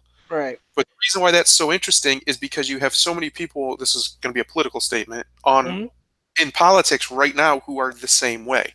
They don't care. They don't think there's anything such as bad tactics. They'll say this: there's no bad tactics. There's only bad targets. Well, it's very interesting that this movie comes from Disney and basically refutes that and says, no, yes, you can have a good goal. You can be doing what you're supposed to be doing, but if your ends don't justify the means. And that's literally what Thanos' story arc is. His ends are noble. He wants to try and save life, but from consuming itself. But in order to do that, he kills half of everybody. So it's not really that noble of a way of achieving it. And it's a very interesting thing in a modern Disney, I mean, Marvel is owned by Disney, movie, for them to kick out their own, what they promote as like a political ideology and such, to tell a great villain, a story with a great villain. It's just a very interesting thing to watch, and I think it's one of the reasons Thanos works is because he's not wrong. You know, the universe is finite. Right. Well, what would be interesting it is if what the reason why he did it is because of the Galactus. Now that they have the rights to Fantastic Four, and they're introducing the Celestials, um, the Eternal movies, then it'd be interesting. You know, the reason why he's doing this and trying to get rid of half of the universe is so Galactus has no reason to come and destroy everything. Well, they are going to have to set up a new big bad for the next few years to lead to build to, I would assume, because this formula works obviously, and I don't think there's any reason not to do it. If you're going to have the Avengers and all these new properties coming in, they're going to need something equal to Thanos to be a threat that they all have to come together to fight. There's a few things that could do that, but one way to do it would be like you just said, where Thanos, he knows more about the universe than any of these people do, even apparently more than Doctor Strange somehow. Um, so he would know if there's things out there like Galactus and big universal threats. So he would be able to, it would be interesting if they did give him an ulterior motive beyond just he wants to bring balance. He also wants to stop things that will disrupt the balance. And maybe that would be very interesting. I think it'd be a great way to tell a story and to set up a new villain. They get rid of Thanos, and then in some way they tease whoever's coming next. Would be great. Yeah, and I guess one of the things that makes Thanos such a villain is that, okay, if that is truly his theory that he's actually trying to help the universe, well, then why didn't he just snap himself out as well? I mean, that would be the noble thing, to be the first in line. But he's the first in line to destroy everybody else. But he's selfish in the sense that, oh well, I'm going to go and sit back and smile, Right. with a grateful universe. Yeah, it's his ego coming through, his own narcissism. This part with Thor here, Thor and Rocket, is fantastic. This is some of the best acting I've ever seen Hemsworth do. It's the best acting I've seen a rabbit do. You can feel the agony in him right now that he's hiding. He's desperately trying to hide it. He's just awesome. watched his brother get killed. His father just died not too long ago. He had to kill his sister he didn't even know he had. He destroyed his home world, and as far as he knows, all of his people are dead. I mean, oof, that's heavy. That's extremely heavy, and he's having to deal with it while trying to avenge them and fight a being that's, as far as he knows, far more powerful than him.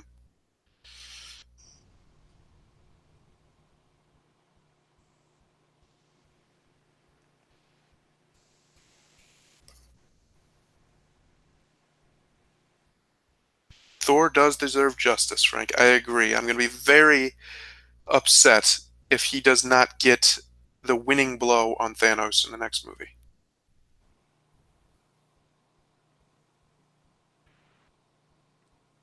I think you might be upset.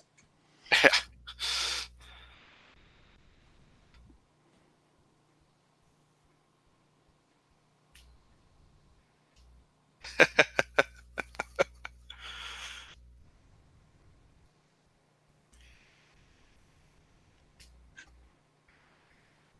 Here's another part right here. I mean, I like all this. I love it a lot. I love this this guy. What's his name? The giant dwarf. The giant dwarf. Oh, what is his real name? Holy cow! Well, I think this was brilliant to make Peter Dinklage. Yeah, Dinklage. But just the character is awesome. It's great. But the thing about this that is a little bit strange to me is that he goes into the iris or whatever to hold it open, and he's taking the full power of a star, and he's holding it open, and yet it doesn't burn his hair off or burn his clothes off or even the robotic eye that he has. Yeah. Doesn't burn that up. and I understand that they have like we got to move this along. This story, basically, he gets a hammer. We get it.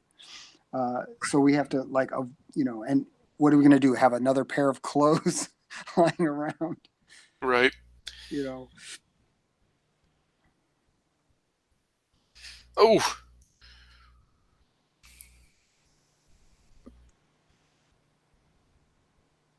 Yeah, this is awesome. I was not expecting this. This was so good. me neither. I literally started laughing and said, "It's a giant dwarf."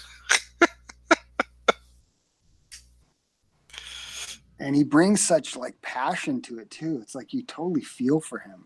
See, this isn't like Wakanda. This is like, oh, I'm so into this. It's like I really care, you know.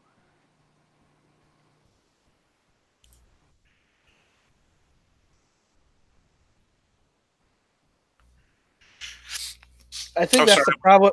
I think that's the problem with Thor movies. Is that when you have it on Earth, you can't have the full power of Thor, but when you have him out in space with different races, you get the full effect of Thor. And I hope in future movies with Thor, he's out doing cosmic things instead of, being trying to save the Earth kind of deal. Well, we don't know if there are going to be future movies with Hemsworth as Thor anyway. Hopefully. Yeah, I mean, there's rumor about female Thor for the Yeah, next movie. I saw that. I think that would just be a terrible idea if they do that. It could work if Brie Larson does it. Yeah.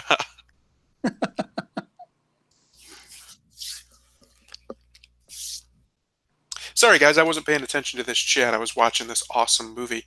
I want Beta Ray Bill as well, Nacho Ninja. Beta Ray Bill is a fantastic character with a stupid name, but he is an awesome character. Uh, but I'm going to post another link to the rabbit if you guys want to watch this with us. We are about, an hour or so in, so you still got plenty of movie to watch. That is not the link to the rabbit. Hang on 1 second.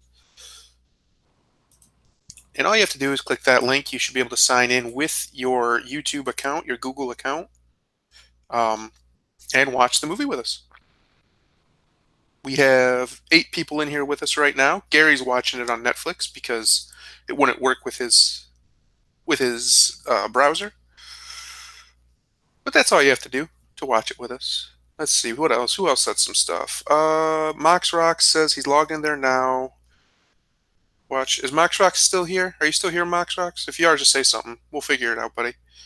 And let's see. Hughes.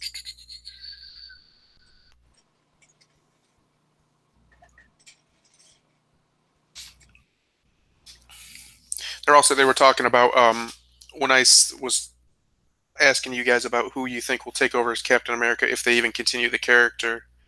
And Hughes says, I'm not wrong one. Falcon doesn't have super soldier strength. That's true. He doesn't.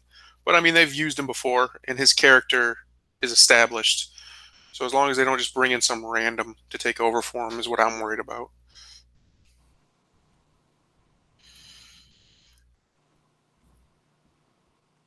Speaking of Beta Ray Bill, I'm sure you guys saw this, but in Thor Ragnarok, up on the building when they're approaching, it showed Beta Ray Bill in there, and it even looked like maybe Silver Surfer. Yeah, I did see it. It was an Easter egg for Beta Ray Bill for sure. I don't know about the Silver Surfer one, but that's pretty cool. Well, the whole thing, they were made out of like metal, so I was like, is that supposed to be Silver Surfer, or is it just it's because it's metal that I just assumed? Right. Shiny. Yeah, it would be this- cool to this see is Beta Ray fun. Bill. They were gonna put him in one of the movies. I think maybe the last one, but they just didn't do it. They pulled out of it at the last for some reason. Yeah, this is like really good right now. Yeah. I'm blanking of death. I'm so proud of Dave Bautista as a wrestling fan. It's great to see him turn into such a. He's actually a very hilarious actor.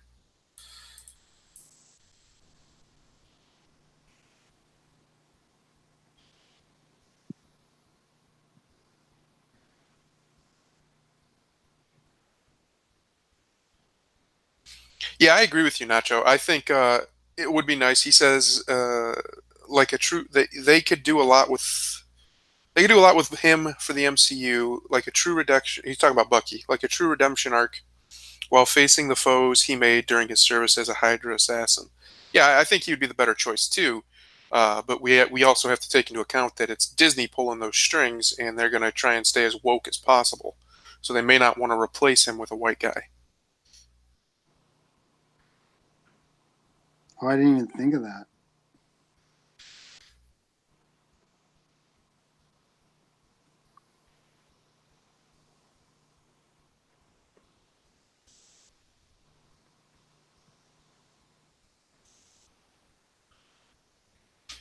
With giant Therion.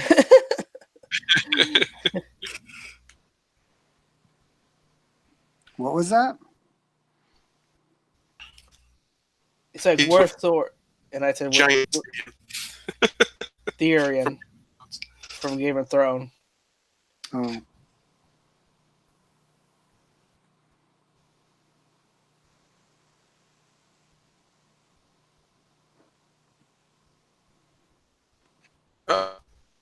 What happened to me here? Refresh my page.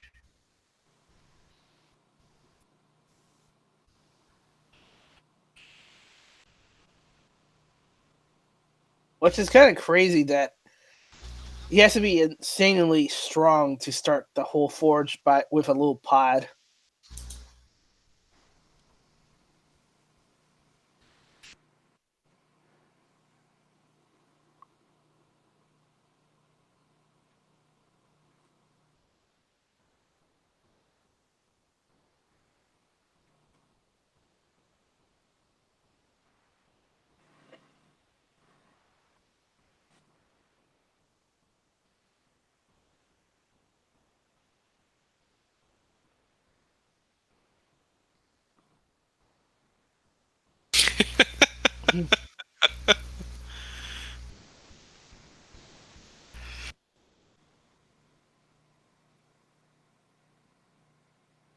As much as I love Batista as Drax, I do wish that he was just a little more serious because Drax is a pretty cool character.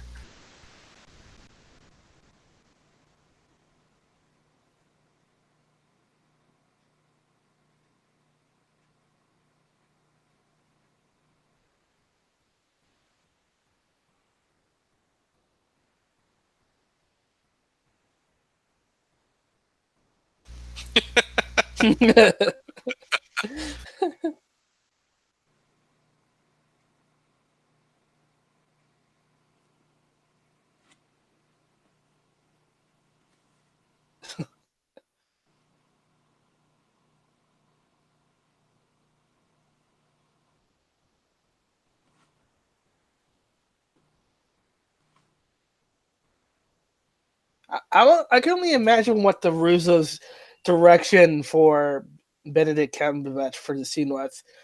All you have to do is just turn your head like you're doing crazy, and we'll put After Effects on it.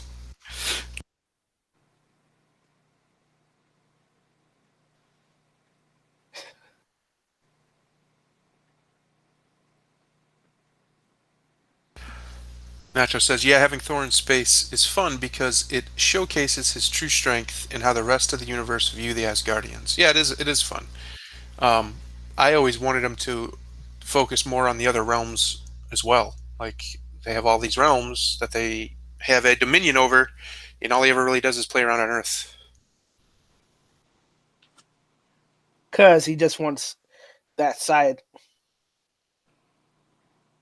That I guess it wouldn't be worth it, but a little bit of Jane Foster on the side. Right? You know?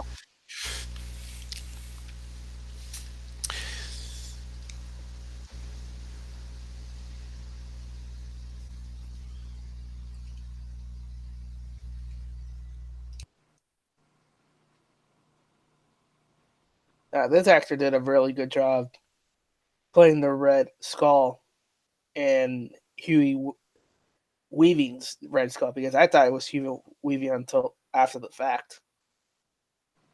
Oh, I didn't even know it wasn't. So yeah, He did a great job. My question is, what happened to him after he got the stone? After he got the stone, is He got stuck here. he just gets stuck here forever now? Yeah, That's terrible. It's a terrible fate. because he tried to get the soul stone, but he didn't have anything to sacrifice.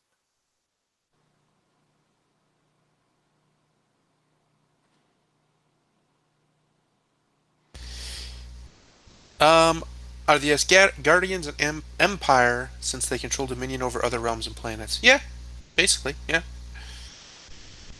I would say Ragnarok pretty much established that he conquered what he has.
Uh,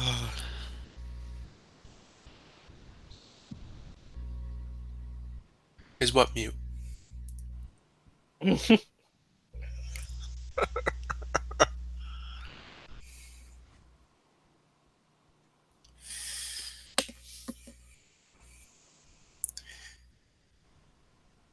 This is great. This is great CGI acting right here.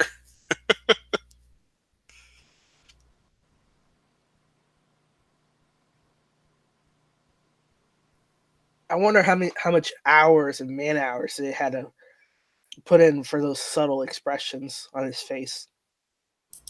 Things that only lasted for a micro of a second, but that we would instantly recognize. Yeah, absolutely.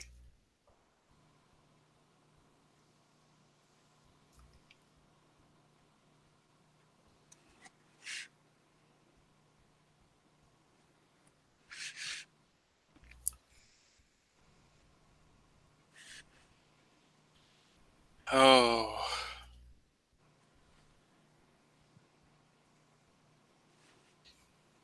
Bye, Gamora.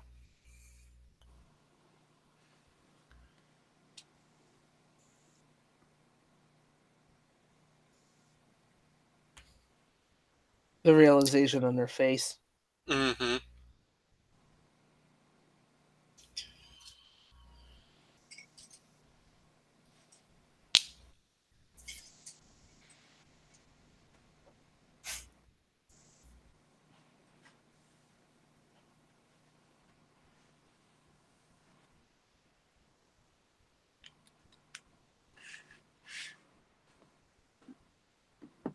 What was he referring to there? He says he ignored his destiny once. He can't do that again. It's I like we're guess. missing a I story guess. that. Oh. I guess when he saved her, um, he wasn't. He didn't truly balance that world. Maybe. Yeah, that's a hole too, because she said in like Guardians 1 that she's like the last survivor of her people. And Mm-hmm. then in this here he said that he wiped out half the population of her planet, and now the children go to bed with bellies full or something.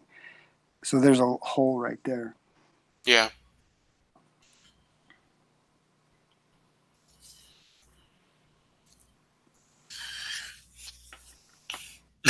Hughes. Poor Gamora. I hope she stays dead. Well, I was And thinking our sweet little Pope can't deal with it. That Gamora got literally thrown to her death. It's because she's seen Starfire in place. The green Starfire. Well, I was thinking as soon as now that he has once he gets the time stone, he could just go back and bring her back. Bring her back They- to life. See, it pro- this was the part right here where it's such a missed opportunity. Because, okay, they didn't want to use Adam Warlock as this big guy who could come in and fix everything, kind of like a Deus Ex Machina, Mhm. because he hasn't been really established yet. But they could have used him here. He could have been in, not this part, but when he actually goes into the Soul Stone, that's who he could have been talking to. And it would have made Instead sense. of Laura. Yeah, instead of little baby Gamora. Now, that would have been, she could have been there. Like, he could have been, like, holding her hand or something. But they just have a hooded gold guy standing there, and that's who he talks to. He doesn't say who he is, nothing. So that everybody would say, oh, that's Adam Warlock. And then in the next movie, they could explain a little bit more about him and just have him help them. He doesn't have to necessarily beat Thanos, but he just has to, he could help them understand the Soul Stone a little better so they can how to beat him. It's just a missed opportunity. They could have had the character in there without giving him a central role.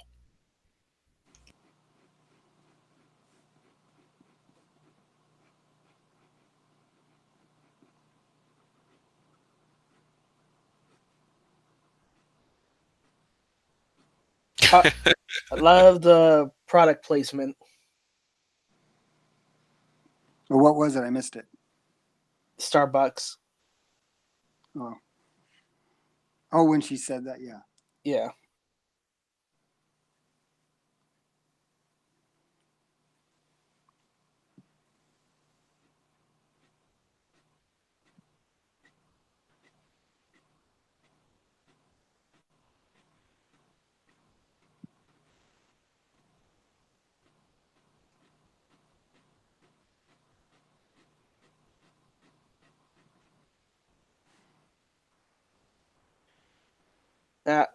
Man, I can't believe people just can't just see these guys as best friends. No, they have to go even further.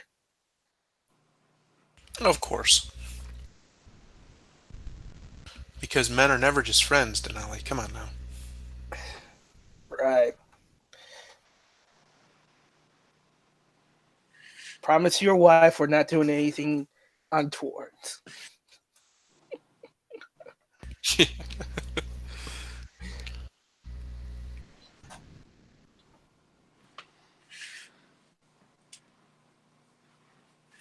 Well, guys, I'm going to have to go. I have an errand to run, but this was Sure. awesome. Well, Thanks for having me on. Yeah. Absolutely. Enjoy the rest, and I'll talk to you guys later. All right. man. Thanks, Gary. Okay, Thanks.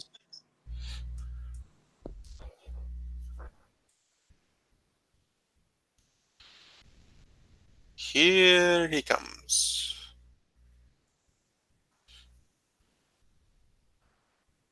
One thing I think you mentioned this before, that's a very well done movie because it's almost 3 hours, 2.5 hours, and you don't even feel it.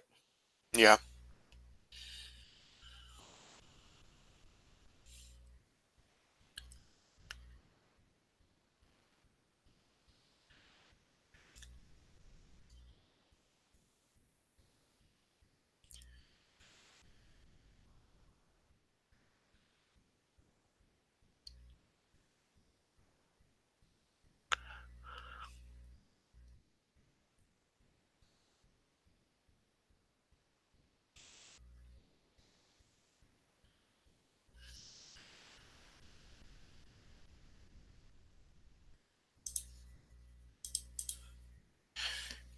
Get this man a shield, and then they don't get him a shield. I never.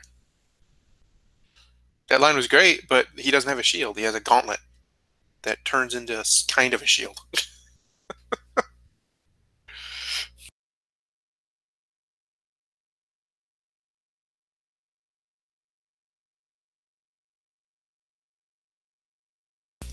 One of my biggest complaints with the Thor movies is he never feels like Thor. He's just not powerful enough. He's not strong enough. He's not tough enough.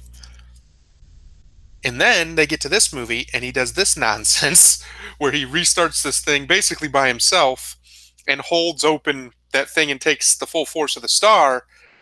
Okay, I'm in. He feels like Thor.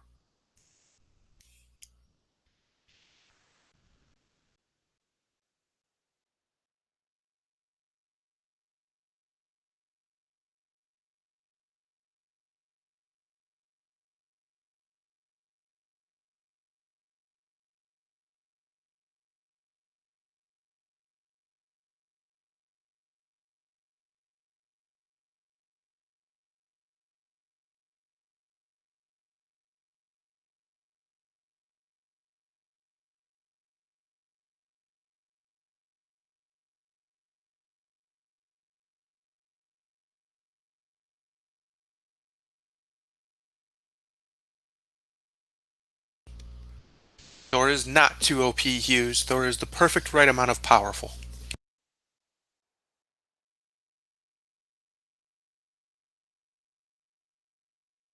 And don't worry, you got your wish. They've nerfed him repeatedly for the last decade.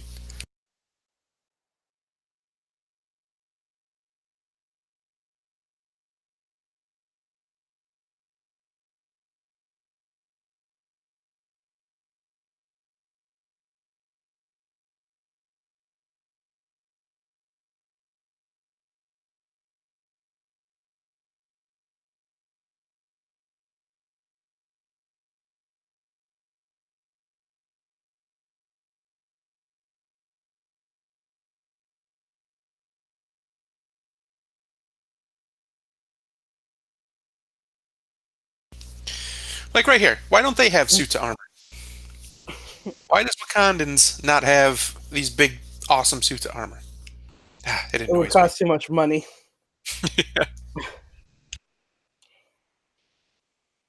No, we're not going to watch Captain Marvel next, Nacho Ninja. If I have my way, I will never watch Captain Marvel.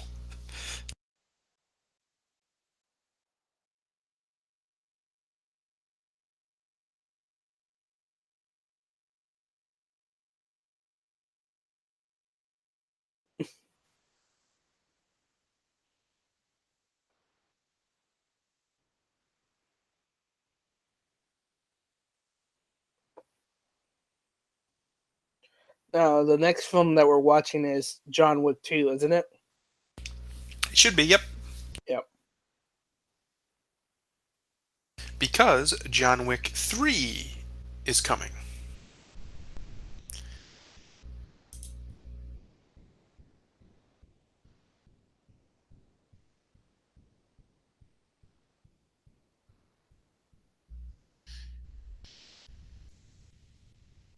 Oh, no, not the next one. We actually have an opening, I believe, for the next week. But then after that, it will be Yeah. Yeah. Actually, no, the next 2 weeks. Holy cow. Apparently there's more to April than I thought. So we got the 7th and then the 4th. We have 2 movies to pick. But then John Wick 3 and then on the 11th of May and Godzilla 2014 on the 25th of May. Well, we're going to be moving it up, so it'll probably be the 26th, but yeah.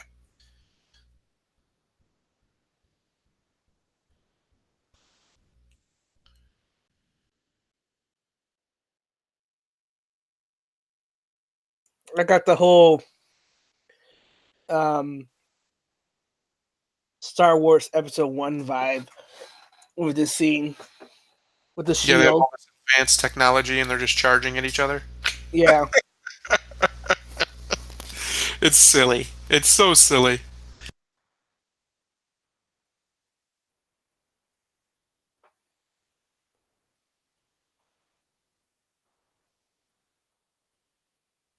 Well, yeah, Nacho. That's one of the things that bug me is the Wakandans have all this advanced technology, but the most we see is these energy shields and them just shooting things out of the tips of their spear. Like, what? Where's their technology? Works in Total Warhammer too. Mm-hmm. I mean, the less technologically advanced weaponry that Falcon and War Machine have are far more effective.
I do like this part where they're rushing into the battle, and Hmm. Black Panther and Captain America just get so far ahead. 'Cause they're super soldiers. Right. Doesn't make any sense why Bucky's not up there with them, but hey, we'll ignore that. Well, Bucky's only in the arms because he's supposed to be an assassin, not a frontline fighter.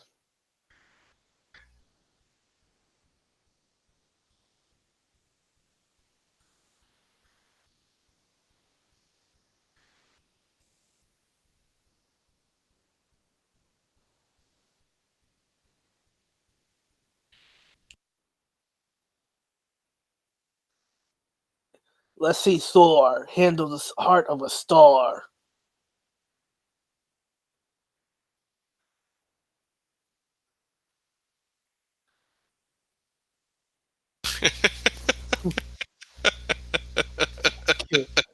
Yeah. It'll kill you only if I die. Yeah.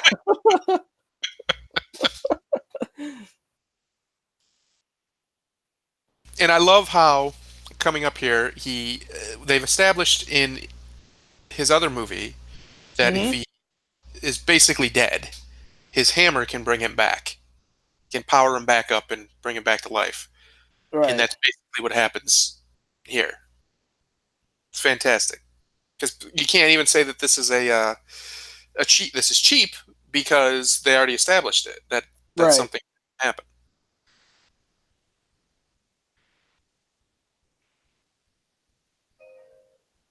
Yeah, Bucky did get a knockoff super soldier serum, but I don't think it's as good as the one that um, Steve Rogers has. No, not even close.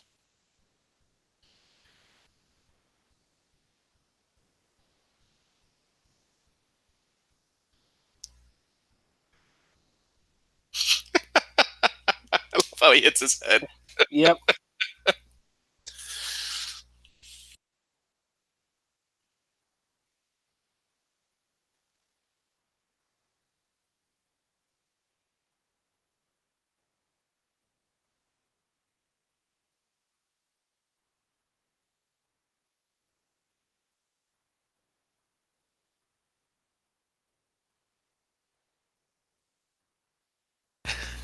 Tree.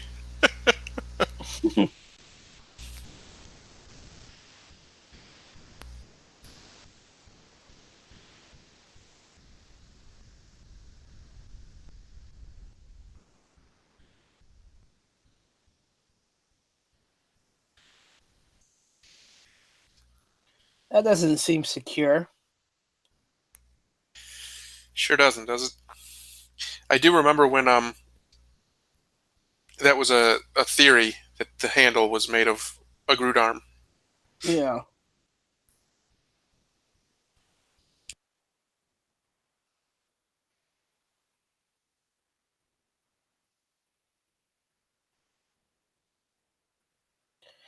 You know, it's kind of sad that Tony hasn't upgraded his buddy War Machine's armor. Right? He's Here it like comes.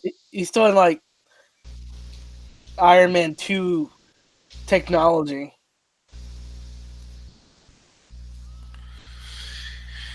There it is. Yeah. See, this is where they had to do the immigrant song. This would have been a perfect time to do the immigrant song.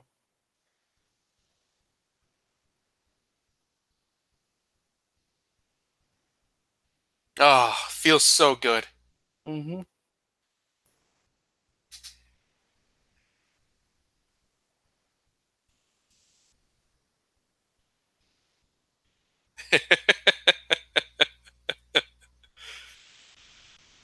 Everybody's attention. I love it.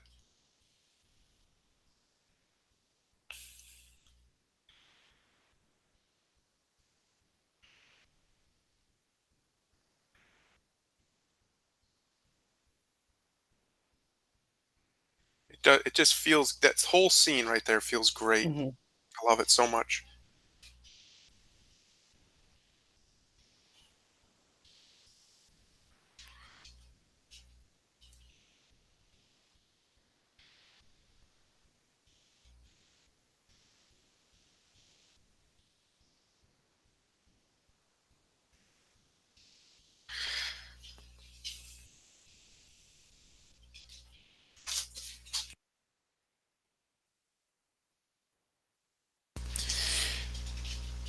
Yeah, in Ragnarok, you're right, Nacho. They said that the hammer is just a focus or something to that effect for his power. He doesn't need the hammer. But the point of Stormbreaker is that it's more powerful than his other hammer.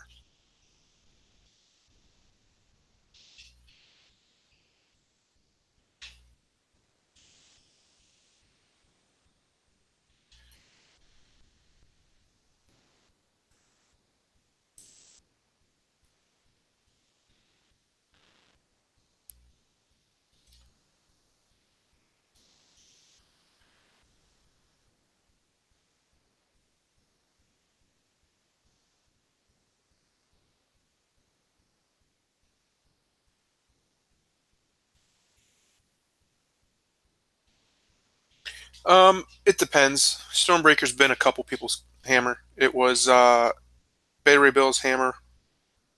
Thor had it for a while. It's just been all over.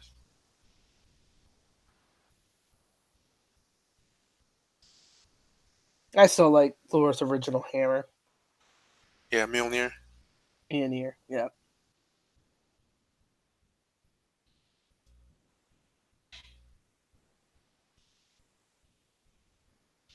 See, this would make sense if this was like Galactic's doing.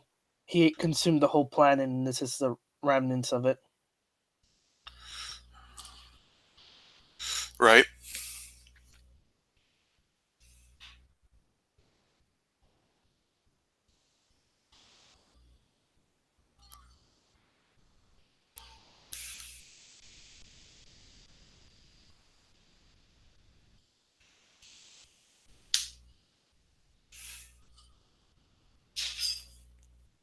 Yeah, Stormbreaker can be. It doesn't have the enchantment on it, the Odin's enchantment, the worthy enchantment, so it can be passed around a little bit. I believe it originally, the first time it was brought out was to give to Beta Ray Bill because he had proven himself worthy to Odin by defeating Thor in combat. So Beta Ray Bill basically it was a reward.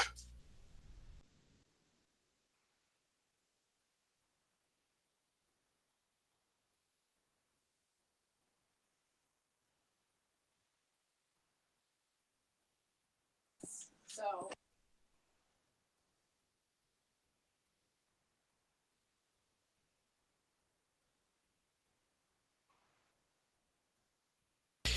See, like even in this fight, even as all out as it looks like they're going, it just seems like they could have done way more here with the power that Thanos has right now. And it's really the only reason it doesn't happen is because he keeps getting sides hit from the side or behind or whatever.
Hey guys, I'm back. This is the part I'm Oh. talking about. Hey, Gary. Here. See, they're not focusing on them very much. You can't see what they're tugging on. Maybe they're pulling some shenanigans. Peter and Tony. He's like, fake it. Just fake it. Well, hello, gentlemen. Oh, Chef. Chester. And hello, Chester. We are joined by a Gary Shipman. Are we? Yeah. Hello, Gary. Yeah. Yes. How are you, man? I am doing well. I just come back from a Buddhist ceremony where I listened to a man beat on a bell bowl and chant for an hour. So awesome. Cool. Awesome. You done got Yeah. culture. Happy I'm being sarcastic because that shit's boring as hell. Oh, sorry. I do apologize. Bad language. Ding ding.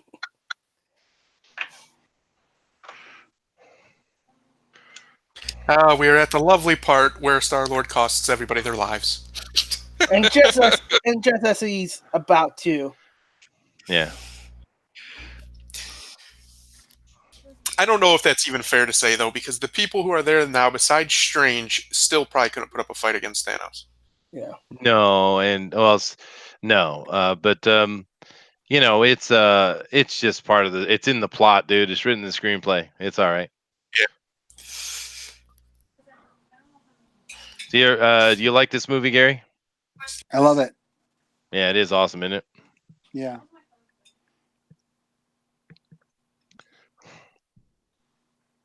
I love Meteor strike. what Tony Stark says, or Iron Man says after this. You throw a moon at me again, I'm gonna lose it.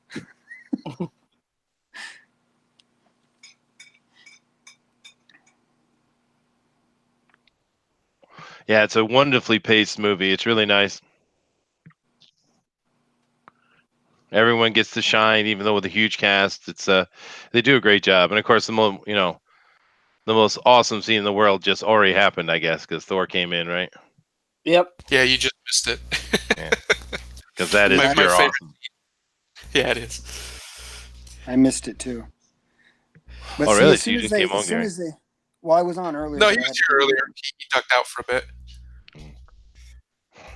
But see now the Wakanda stuff is great. But before Thor comes, it's just sort of weak. Yeah, no, It's pretty much at that point. Yeah. yeah. Black Panther isn't great. It's all right. It's watchable. It's but it's not great. No, unfortunately. In all honesty, this movie, the protagonist is Thor. I mean, he Yeah, no. carries the It weight is. most of the movie. His scenes are seemingly the most important, Yeah, besides Thanos himself, of course. that's a fair point. Here's the wheel lawnmowers. Yeah, they do a cool scene with Scarlet Witch in there with these though. Yeah. Oh yeah, Which is yes, her part's good. Yeah, yeah. I kind Which of is feel kind of. bad for this. Go ahead, Denali. I was gonna say, following up, it's kind of funny that he say that because every Avenger movie there's a main protagonist. Like Tony Stark was Age of Ultron, and I guess the Avenger was Captain America. Captain America for sure. Yeah, yeah, yeah. No, that's a good idea though. Focus on one or each one. Yeah. Yeah. Well, don't worry. The next one's going to be Captain Marvel's. Yeah, that's true. That's true. Yeah. They didn't seem to give Hulk much of a thing in this. No, they really cut him out. They have a plan though, I guess. So They also, it seems Disney doesn't believe much in Hulk as a character. They've even said they don't want to do any more solo movies with him. yeah. Well, you got to do it right to pull it off, and it doesn't really play into the style, Marvel style, which would you really what you need to do with the Hulk, right? Yeah. Well, the other thing is that any solo movie with the Hulk is tied up with Universal. That's true. That is true. So Yeah, it's too bad for this girl. She seems like a nice girl, but she just doesn't have any je ne sais quoi, you know.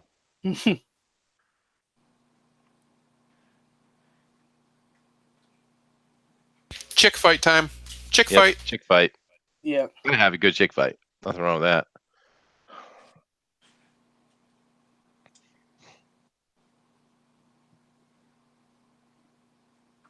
See, I guess what they did right there, where they cut away from the girls fighting, it just makes it seem like it wasn't important. It's like, okay, In a let's way, get- right? Especially because of how they end it.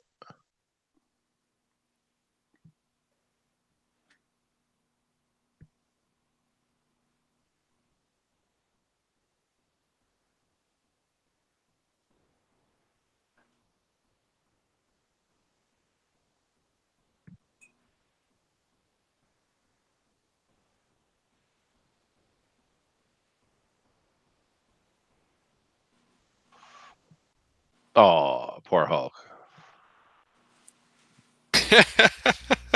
Mhm.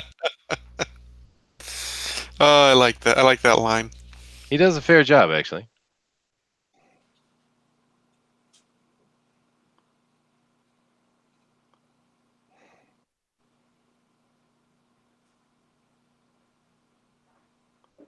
He's smart. We have to remember that. That's Mhm. one thing Ruffalo doesn't do well is pull off the genius of Bruce Banner, because actually Bruce is way smarter than Tony Stark, right? Yeah. Mhm. Yeah. I think that also comes down to writing. They wanted to try and make them equals or appear to be equals. Well, this is all about putting Tony Stark up. I mean, every movie is about Tony Stark, right? And ultimately about how awesome he is. Even in this one, Thanos, the only one he mentions by name and talks to is actually Tony, right? Even though Thor is really the one that's coming at him, right? Yeah.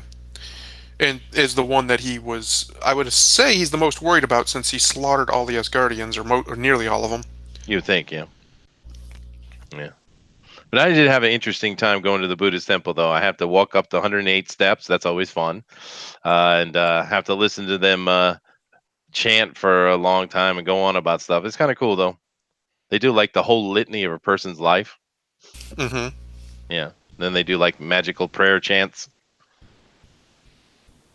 But yeah, it's funny because you have to. Japanese culture is pretty strict, but over there, when you go up to the temple and you take your shoes off, you have to put them exactly right. You have to sit exactly right. Everything has to be done exactly right. I think it's a challenge in discipline in a way, really. That's, I mean, that's pretty much like you were saying. Their religious beliefs in Japan are mostly just traditions. They're Yes, not even, yes, yes. Then they don't have an ethos at all. Yeah, yeah, yeah, which is interesting. It seems to yeah. work for them. I tell you, the temples are beautiful, though. Beautiful woodwork. I mean, old style, right?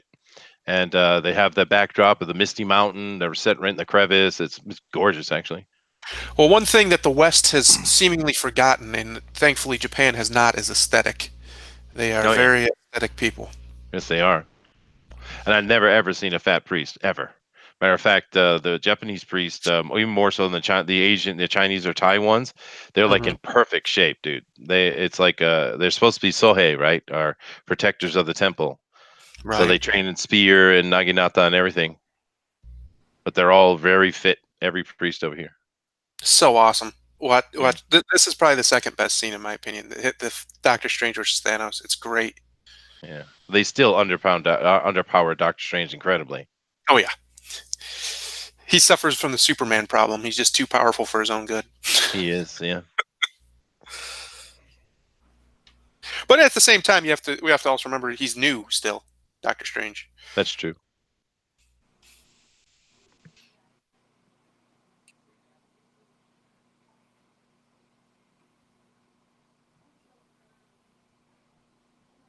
This was really good. This is a good fight scene, yeah. Yeah.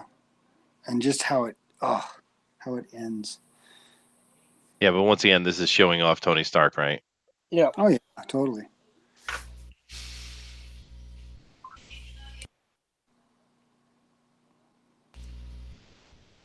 Uh,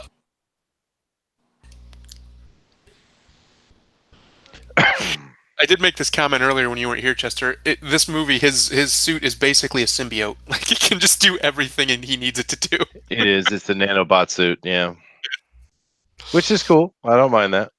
We've No, I definitely like it seen, because they're showing him at his absolute most powerful, and it's what do you get? He got one drop of blood. yeah.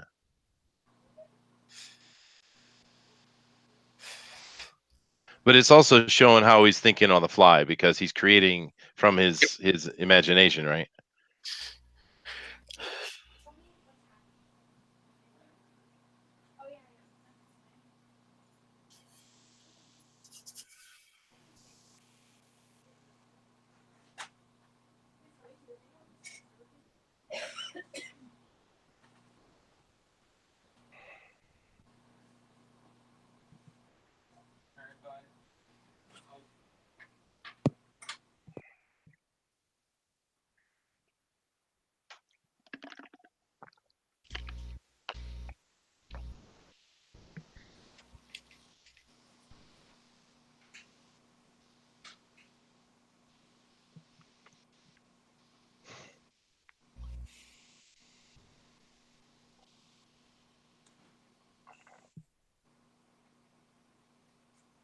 Is in the drop.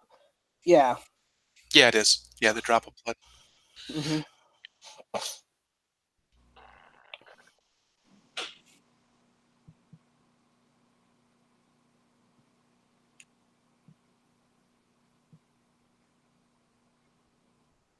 Yeah, this is the moment, the key moment. I think this is where Strange does something. Yeah, me too. I think that he's playing trying to outmaneuver Thanos here, and he probably will in the end, which is a good way to use Doctor Strange if you're not going to have him go full out. Hmm. It is, and especially because they didn't bring Adam Warlock in. Yeah, yeah. Although they mentioned I was him. saying that earlier. Um, they had the perfect opportunity coming up here when he's in the Soul Stone world, whatever it's called, whatever you want to call it. He could have just been there with the little girl, right? He didn't have to do anything else but talk to Thanos in that point, and then they could have elaborated more on him in the next movie. Mhm. But that would have been enough, I think, for most people to be happy that at least he's there. Because they didn't want to use him because they said it felt like a Deus Ex Machina because he hasn't been in anything else. Chester, did you say that they mentioned Adam Warlock? They do in Guardians of the Galaxy 2 in one of Yep. the credit scenes. They actually see that the queen of the Golden People, The Sovereign. the Sovereign, are she's creating him. I should call him Oh, Adam. We yeah. see Yeah. his cocoon and stuff like his sarcophagus and such. Yeah, James Gunn wanted to bring him in, but the Russos didn't want him use him because, like I said, they felt like it was a Deus Ex Machina. Yes, yes. But of course, in the end, we know Nebula in the comic is the one who really turns it around. And of course, we have Nebula here, so I don't know how that'll work out. But there's we don't know what they're going to do with Captain Marvel. Are they going to really have her be the Deus Ex Machina? Is she going to be the Oh, MacGuffin? That would be I think horrible. it's a terrible idea. I think that it'll be Last Jedi all over again if they do that. In all honesty, Yeah, it'd be worse, maybe. it doesn't make sense to do it really because having added her in and having her be important to some solution is cool. I don't have a problem with that, but having her be the one that saves the day, it takes away from everybody else. It's this past decade Yep. of movies, right? It also takes away, like, if you're gonna have one do it, I don't think just one should do it, but if you're gonna give it to any of them, it should either be Nebula or Thor. Those are the two whose characters have earned it the most against Thanos. Yeah, So I if it's think gonna so. be either, it's got to be one. If it's gonna be anybody, it should be those two. If it's not gonna be those two, then it shouldn't be anybody. It should be a group effort. They come Mhm. together and they beat him. Just, you know what Well, I mean? Like, we'll have to see what we do, but it's also difficult for us to separate ourselves from Brie Larson, because the character of Captain Marvel is not the issue. Brie Larson's the issue, and she's getting worse. And I said she would. When we were talking about it, and I was saying this Mark Captain Marvel was going to make money, and she's just going to get worse. It's going to go right to her head, and she has. Right? It's exactly what happened. So she's the problem. Captain Marvel's not the problem. well, Captain Marvel's also the problem. She's a bad character in her recent iterations, but that's not the overall character's fault. It's just the way they've been writing her. That's true. See, right here, this is again just showing he could kill all of them, easy, no He's problem. not really murderous, actually, oddly, even though he is. None of these He's guys not. are a problem for him right now. He's got so much power, it's stupid. Yeah. That's why it's just interesting. He's just showing he's being merciful right now. He, for when he's this close to his goal, he could just wipe these people away with a flick of his wrist and take his stone. He's just being merciful to him. Yeah, no, they did wonderful development with Thanos in this movie, and even the little things we've seen before had a nice little anticipation for building up to it. But they did a great job developing the character in this movie. I think really good job. Yep. Yeah. I think Which is he's one their of the best villain. Oh, definitely. Which is one of the reasons why I'm very leery of the next movie because, like I was saying earlier, how many times can you pitch a perfect game, and can you really expect them two in a row? Man, I don't know. We'll see, but I don't know. No. Well, I'm going to give him the I benefit of the mean, doubt. think about it. Russo's did Winter Soldier, Civil War, the Infinity War. This would actually be their fourth movie, and each of those movies got better and better. Hmm. Yeah, No, these you're right. these guys are really good. Yeah, and But we didn't see them quit or anything like that. Even though we did see them move, didn't we? yeah, Over to Warner and Brothers, right? or No, Universal. MGM. MGM. That's right. But because we don't know what happened with that, but because it really comes down to what did Disney make them do with Captain Marvel? Because they were very clear, they did not want Captain Marvel in the movie at all. Right. But she is in the movie. So how much did was their hand forced? Because something obviously happened because they moved over to MGM. They've already announced it. And the movie's not even out yet. So something The obviously went Russo on. brothers are gone. Yep, they're over From at Disney? MGM now. Yep. When did that Yeah, happen? Yeah, we just did that news last week, Gary. Wow. Yeah, like last week, 2 weeks ago. Yeah, that's another reason I'm glad I'm done after Endgame with the MCU because they lost their best director. They lost easily the best. Well, you never know, right? I mean, there's people that have come out from these Marvel movies we didn't know about before, and have been awesome.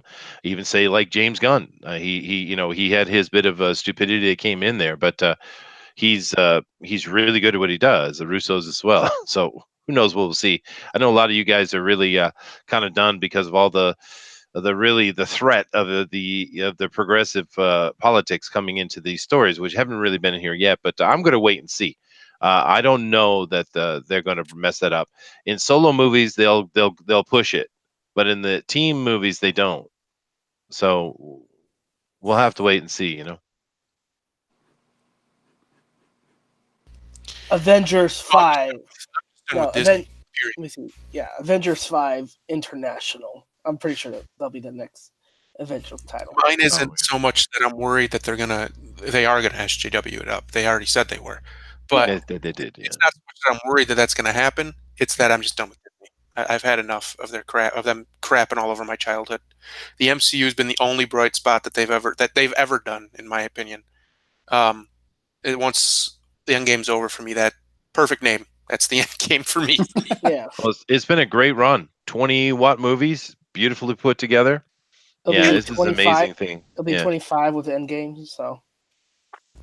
If it wasn't for their greed, they would know when to quit. But Well, it is what it is. But I mean, we can't. There's really no complaining from me because we have gotten, what Delly's saying, 25 movies over the past 11, 12 years. Yeah. I would have never expected to get these kind of superhero movies done so well. I am eternally grateful. I mean, that's just Yeah. it is what it is. I mean, this beautiful set of movies that work so well together. I mean, thank you. Right. no, they did it. They actually made a comic book universe in They film. did. They have it. I mean, there's more they could have done. This, that we can nitpick, but at the end of the day, they did it. They gave us, for one, they gave us Thanos and made him awesome. They did. A lot of it comes out of nitpicking, right?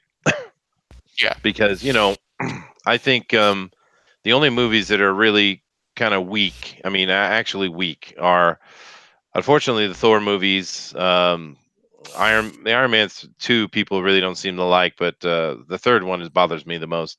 I haven't seen Captain Marvel, but it seems everyone's saying it's very mediocre, and of course Black Panther. But Yeah. even those are very watchable, I think. So. See, even here they show which to me is it's silly knowing the comic books, but he is able to overpower Thanos. He did it. He just did it right there. Thanos Yeah. was hitting him with his full power, and the hammer overpowered it. So to me, it doesn't make any sense if anybody else gets the shot. It'd be really bad writing. It would be unfortunate, but you notice how they made Scarlet Witch almost more powerful than Doctor Strange right here, right? Yeah. Should have gone for the head.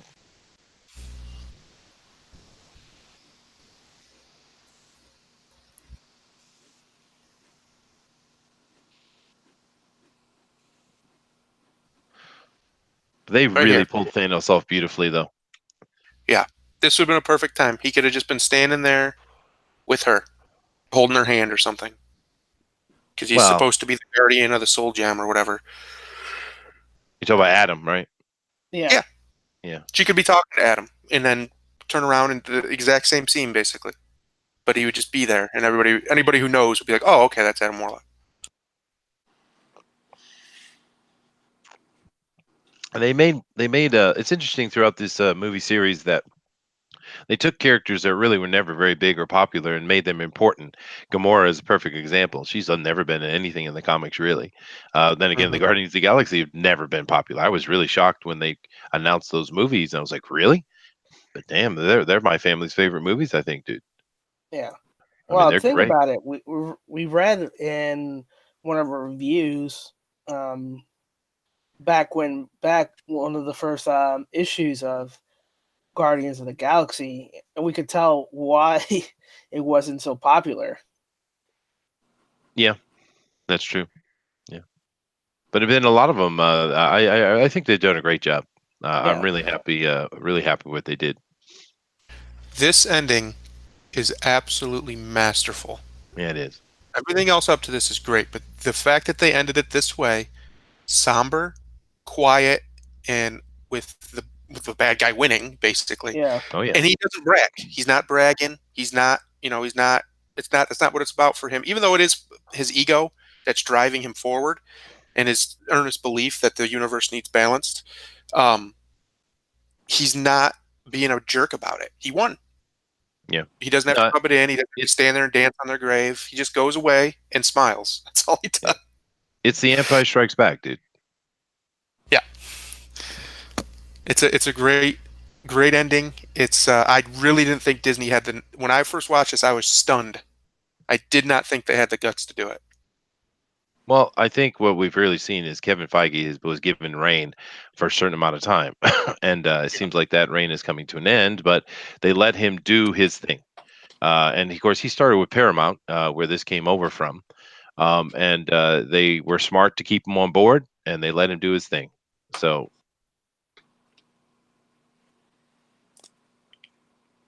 now, wouldn't it be an Yeah. interesting twist that all the ones that we seeing alive are actually the dead ones? That would be an interesting twist. Yeah. Could be. You know the Russos got something planned. You know it's going to be awesome. And this movie starts when? Real soon, like this weekend, maybe, right? Yeah, The Thursday. 26th. Yeah, next Thursday, week. this Thursday. Yeah. Or yeah, this Thursday. Yeah. Michonne.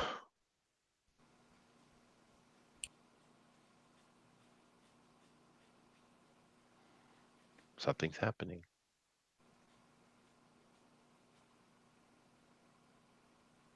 It is interesting. They took out the entire Guardians, though, except for Rocket. Except Rocket. Yep. Yeah. And Nebula. Well, is she a Guardian though? No, But not yeah, and really. She Nebula. kind of is. She kind of is. She's Yeah, from no, you're their right. You're right. She's like the adopted black sheep sister who's always causing trouble. Yeah. Here's what I'm wondering: is the reason Thanos loses in the comics is because of his own messed up crap in his head, right? It's a mental thing that screws him up. Yeah.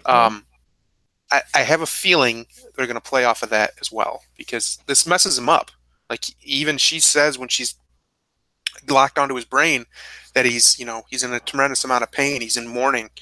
He didn't want obviously killing Gamora really messed with him. Like even throughout the rest of this movie, when he wins, like I was saying, he's more somber than he is happy. Yeah. Like he's not jumping up and down. He's not celebrating. He just goes away, and he's fine. But at the same time, I think they are going to play into the cost because he said it cost him everything. Well, what does that mean to True, him? but there's also some delusional arrogance in that can be played off of, like when he was patting Scarlet Witch's head there. Uh, excuse me, which was a very sweet moment. He's saying, "You can never understand what I've lost, or I've lost more than you can know." He said, but of course, so have they. They've lost maybe more than he has. Yeah, The universe does. So I mean, it is a delusional arrogance that is Thanos, right? So they might play off of that as well. They could, yeah. Wait, you weren't here for this, but when they do the scene with Thor and Rocket, and Thor's kind of breaking down, I mean, emotionally breaking down a little bit. Yeah. Finally, starting to come to terms with everything that's just happened to him in the last few weeks or whatever it's been. It's such good acting. Hemsworth absolutely kills it. Oh yeah, it's a great scene. All the range of emotions at the same time, barely holding himself together, right on the verge of just bawling. You can see that in his performance. It's so good.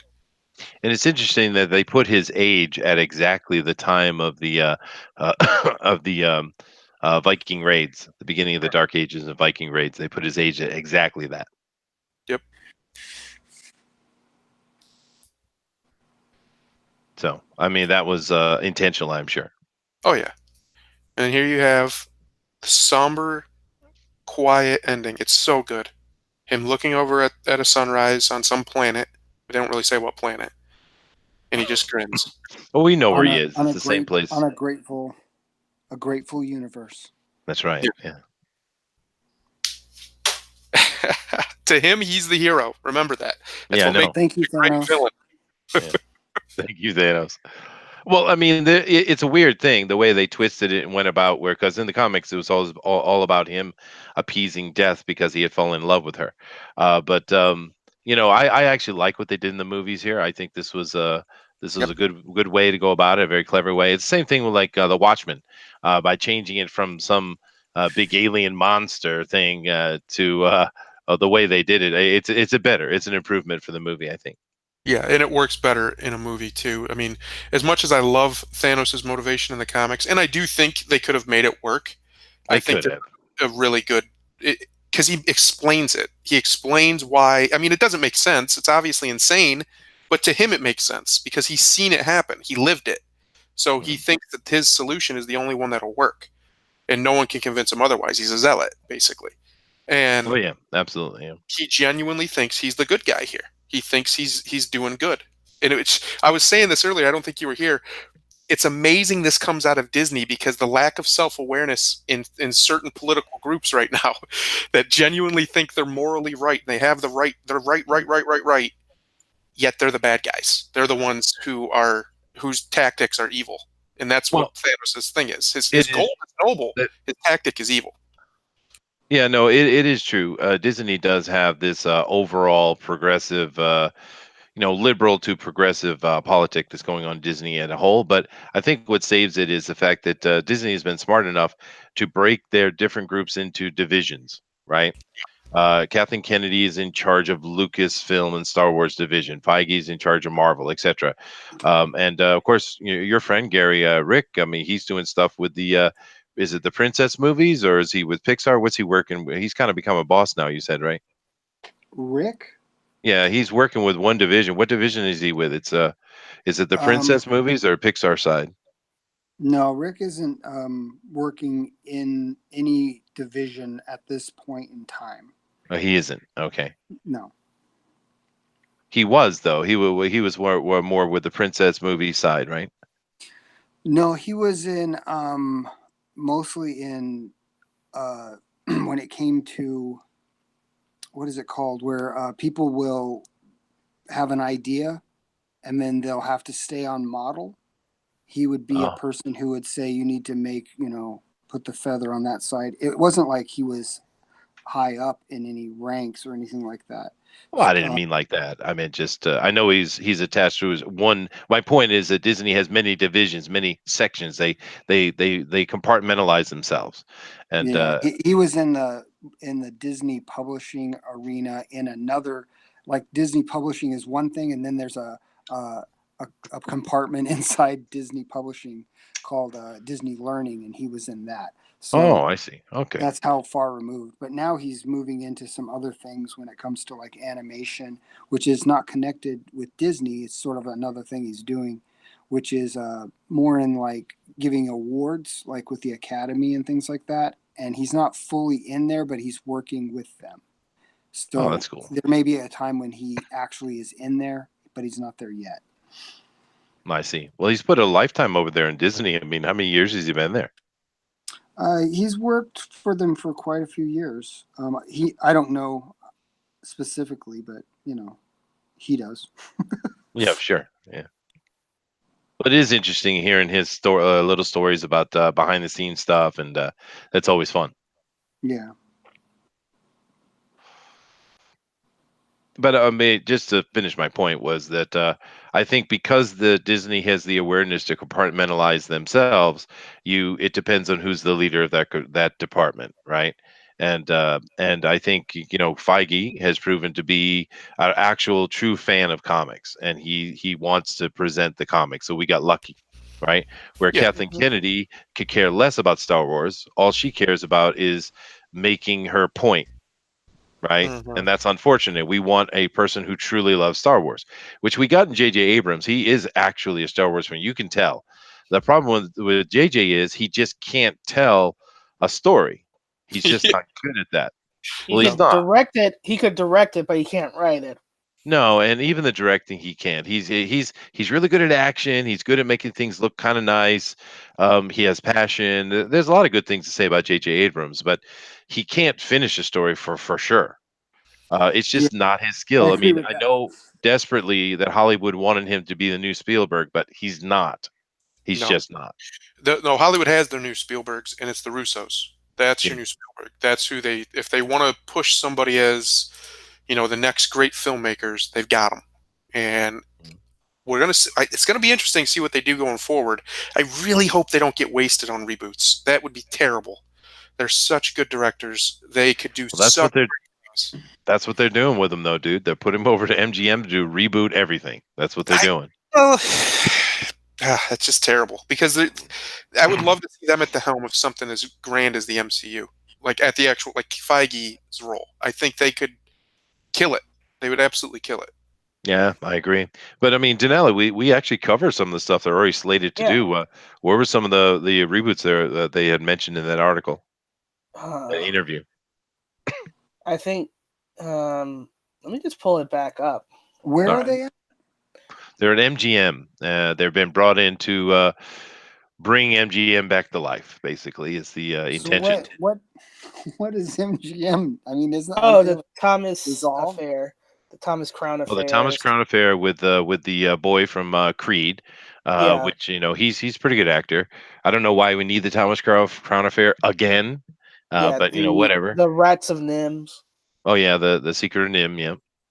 Yeah, Is it what, a live action or animated? Well, we don't know. We lost Mouse Guard because Disney bought Fox, and you know how Disney Mhm. just shuts everything down. Unfortunately, they had Mouse Guard ready to go, ready to start producing, I mean, into production. Actually, we're literally a couple of weeks away from them starting, and Disney canceled it. Oh my goodness. yeah. So Deadline reports that the Russo brothers are now partnered with MGM to produce a line of remake based on the IP owned by MGM. Hmm. Well, see, now that says produce. Are they going to be producers or are they going to be directors? Because they could just be producing those movies and then directing other movies. Let me see. Possibly. The They deals do. can extend to project originated by the Russo brothers, but the driving Yep. force behind this is that they will creatively steer the refurbishment of the classic library titles. So I guess they're going to be producers, like They're going to be the- kind of in a Feige role, They but are. right. Yeah. MGM's franchises or whatever you want to And call them. they did also mention original Russo stuff too, though, in that article. I seem to Yeah. remember. Yeah. Yeah, they're doing Cherry with Tom Holland. Spider didn't beat Thanos in the original comics. He was actually sidelined. He was sent out of that event. Now, what is Cherry with It's a Tom drum. Holland? Yeah, it's a drama. Okay, that doesn't help me at all. They're all dramas in the end. Parallels the true life story of an author, former Army medic who returned from Iraq with extreme undiagnosed PTSD, fell into an opioid addiction and began robbing banks. Oh, okay. Well, that doesn't sound fun at all. But I guess they do want to kind of shine a light on the opioid trouble that's going on in America, and it's a real Yeah. problem. And it would be really nice since we went over to Afghanistan and had the CIA basically start bringing all that crap in. It would be Yeah. nice if they would just stop, Yeah. right? Uh, And it's funny because this is not a hidden secret knowledge. This is known. We know that they're bringing the opium into America to fund CIA black ops. Yep. What? Why? our tax money's not enough for them, apparently. Yeah, it looks like the Fantastic Four is probably not going to be for at least half a decade or so. Yeah. I'm okay with that. I am too. Hopefully by then they'll have their SJW crap out of their system and we can get a good Fantastic Four movie for once. I really think we only got about a year or two left of this nonsense. I think it's going to shift. It usually does. Yeah. Well, we have the next generations coming up in there for the not the most part, but for enough of them are very much not playing that game. They have no interest in it. They think it's stupid. They mock people who do. Like, it's not cool. It's not cool to be like that. Mhm. And so I think you're going to see the culture shift more towards that. You're already starting to see it. If you look on Facebook, there's a very large, almost, I think some of them are official pages that they post very interesting posts, interesting memes that a few years ago you would only seen in certain ding ding shit poster groups. Right. So now you see them posting more and more like that. You have the the fast food joints on Twitter and stuff. Their social media is hilarious, and Mm. it's just straight up. They just crap post all the time. You're going to see more and more in that. Honestly, one of the best ways to gauge that kind of stuff is to watch companies who are straight on the ground that interact with the younger generation at all Mhm. times. And one of the best ones is fast food joints. Yeah. How Well, they go is how things will start to follow. and actually, there's been a lot of people that have been paying attention to the young generation. The kids are in high school and stuff right now. And actually, yeah, a lot of people might assume that they're all kind of caught up in this SJW nonsense, or we let's just call it progressive politics. But actually, they're very conservative. Yep. This young generation. So things are about to shift anyway. But this is nothing new. Just this morning, I was watching. We had Engeltine on the show yesterday, talking to him on Fanspeak Mhm. with Troy, who the creator of Wanpool, and I went and watched Engeltine's Wonder Woman presentation this morning. And basically, this was back in the '70s, and there was the same kind of nonsense we're seeing now. It was ultra feminist, men are horrible, it was the same kind of stuff. Yep. So it's not like this hasn't happened before. I think the real difference these days is it's just far more hateful and toxic than it used to be. It's just another level of viciousness, I think, is the problem, right? Yeah, and they have a lot more power than they used to. They've infiltrated places, which not the place to have this full conversation, but basically No. they're in positions of power that allow them to be even more egregious than before. And But it's so destructive to women themselves is the real problem. yeah, The what's going on hurts women more than men, actually. it makes people not take women seriously. Honestly, when you're Well, screeching about every little thing, people just stop listening to you. It's just that's just what it is. Um, I forgot what I was going to say. but it doesn't matter. That is what it is. We all know what's going on, and we'll just have to wait it out. That's just the way it Yes. goes. Oh, I But know what I was gonna say. I saved it as a bookmark. There was a poll done of 50,000, which is called Generation Z, which would be high school, just coming out of high school kids, mhm. uh, over the thing. And in the last election, they would have went Trump. The majority of them would have went Trump all over the country. They did 50,000 of them. It was the Hispanic Heritage Foundation who did the poll. And more, it was something like, I can't, let me open it. Something like, come on, open up. Well, I think uh, the shocking thing that with the progressives that with Trump's victories would set him off, but for me, I mean, the Trump winning was a bit surprising because I thought it would be rigged, but and it was in a way. But the thing about Trump is, I mean, he was the only candidate that was sitting up there and say, you know what, I love America. I want Yep. America to be great. I want to improve America. He was the only one doing that. And it's like, we're Americans, you do Right. realize that. Yeah, and the younger generation that plays really well with. Yeah. They're very patriotic. I mean, I was as a kid too. When you're young, you don't know too much about any of the wrongs that maybe your country's done in the past or whatever. You just know it's your country. So Mm. it's real easy to be patriotic when you're young. So when you have somebody like Trump who was just over the top with it in a good way, yeah, I can see why they were like, "Oh yeah, this guy's cool. I like that."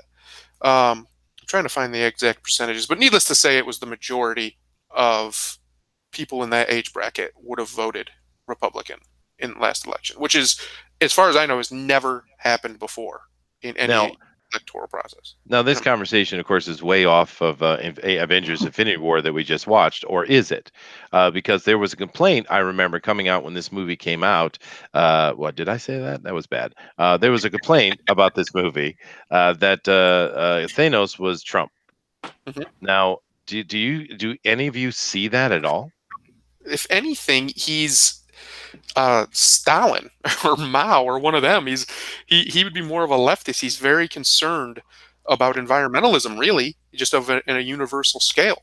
Yeah. Uh, yeah, I don't see how you could say. I mean, because he's a man. I don't know. I don't know, but that was going around, right? That was making the That round. sounds absurd. It Yes. does, doesn't it? It I does. mean, he's not wiping out half the population. What's the connection? There's I don't none. know.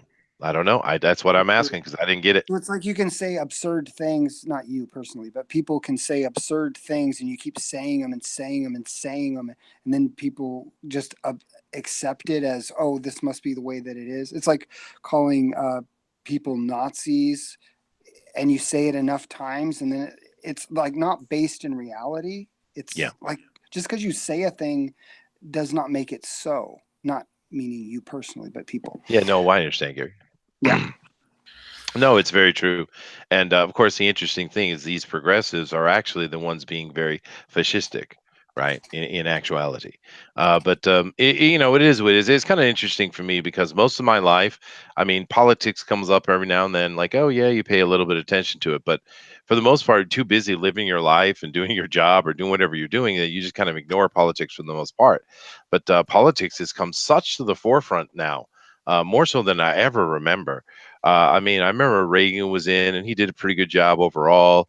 Clinton came in, and honestly, he did a few things I really don't like, but he did a pretty good job overall. I think. It's just I didn't really pay that much attention to politics. It was kind of a side thing. But these days, they just cannot get out of the zeitgeist. It's just ingrained like a tick. You Yeah. know. Yeah, sadly. Okay, I did find the numbers. First-time voters in this poll, 46% would have voted for Trump, 31% Clinton, and then the rest third-party candidates and would not vote, blah, blah, blah. That's a huge percentage, especially of that age group, because that's not normal. Now, granted, Hillary Clinton's, terrible, but to a lot of people, so was Trump. So it wasn't like he was just super favorable as a person to over Hillary. Mm. She's just that terrible. Well, to be honest, if they had run a legitimate and just reasonable candidate, they would have won. I mean, but the problem is, and you heard her say this several times herself. It's her turn. It's her turn. It's my turn. No, it isn't. You don't know. Everybody doesn't get a turn. There's no turns here. What are you talking about? Right? But that's what killed him because she's a very corrupt person with a lot of baggage. And the funny thing about it is we kind of assumed that Trump had baggage because, he's this billionaire businessman, but he doesn't. It's weird. He just doesn't have the baggage because they've just spent the past 2 some odd years trying ever to find any little teeny thing they can to tear him down, and they found nothing. Yep. So Well, it's ironic, I think. his scandals have all been public for years. Like he's Donald Trump. I say this over and over to people when they're surprised about how he is braggadocious and maybe stretches the truth or whatever. He He's most Donald certainly Trump. does. He's Donald Trump. He's He not the is. same guy. He's the same guy he's been for 40 years. We Yeah. all know who he is. What were you expecting him to do? No, that's true. It is. He is what he is. Most of his scandals were sexual in nature.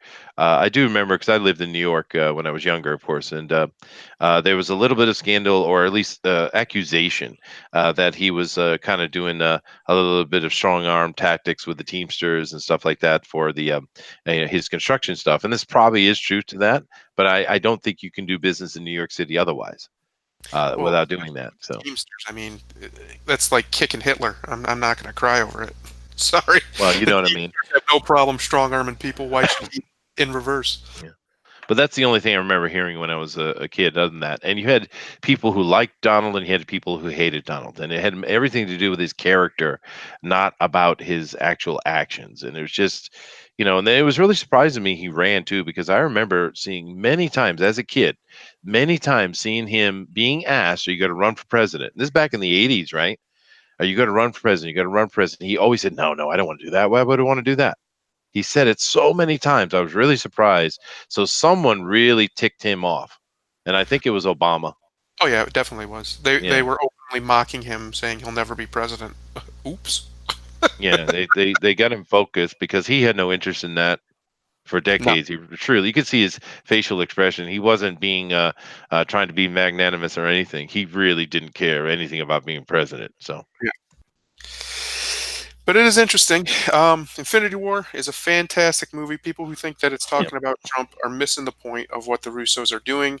The Yep. Russos are trying to tell you a great hero and villain story, and they did. They nailed it.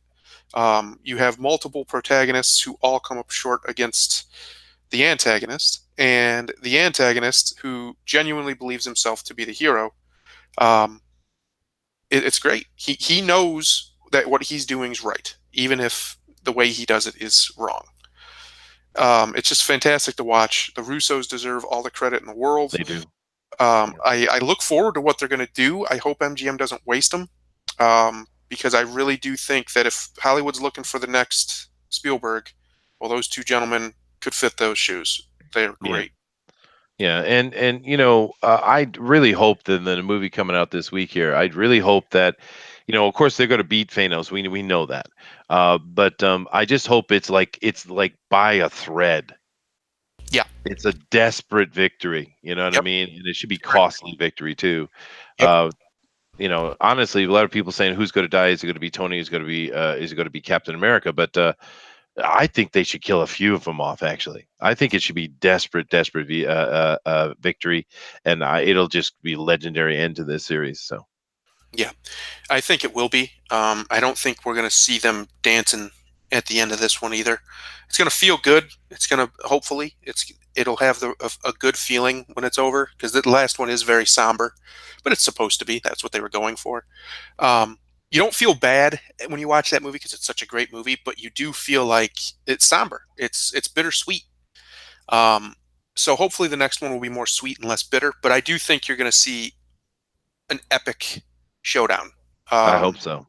Yeah, And I and think you're probably right. We might lose more than just one. I hope we do, and that seems to be the general consensus. And of course, the Russos are paying attention to what the fans are saying, obviously, unlike others. But what do you think, Gary? Who do you think they're going to kill off? Who do you think we're going to lose?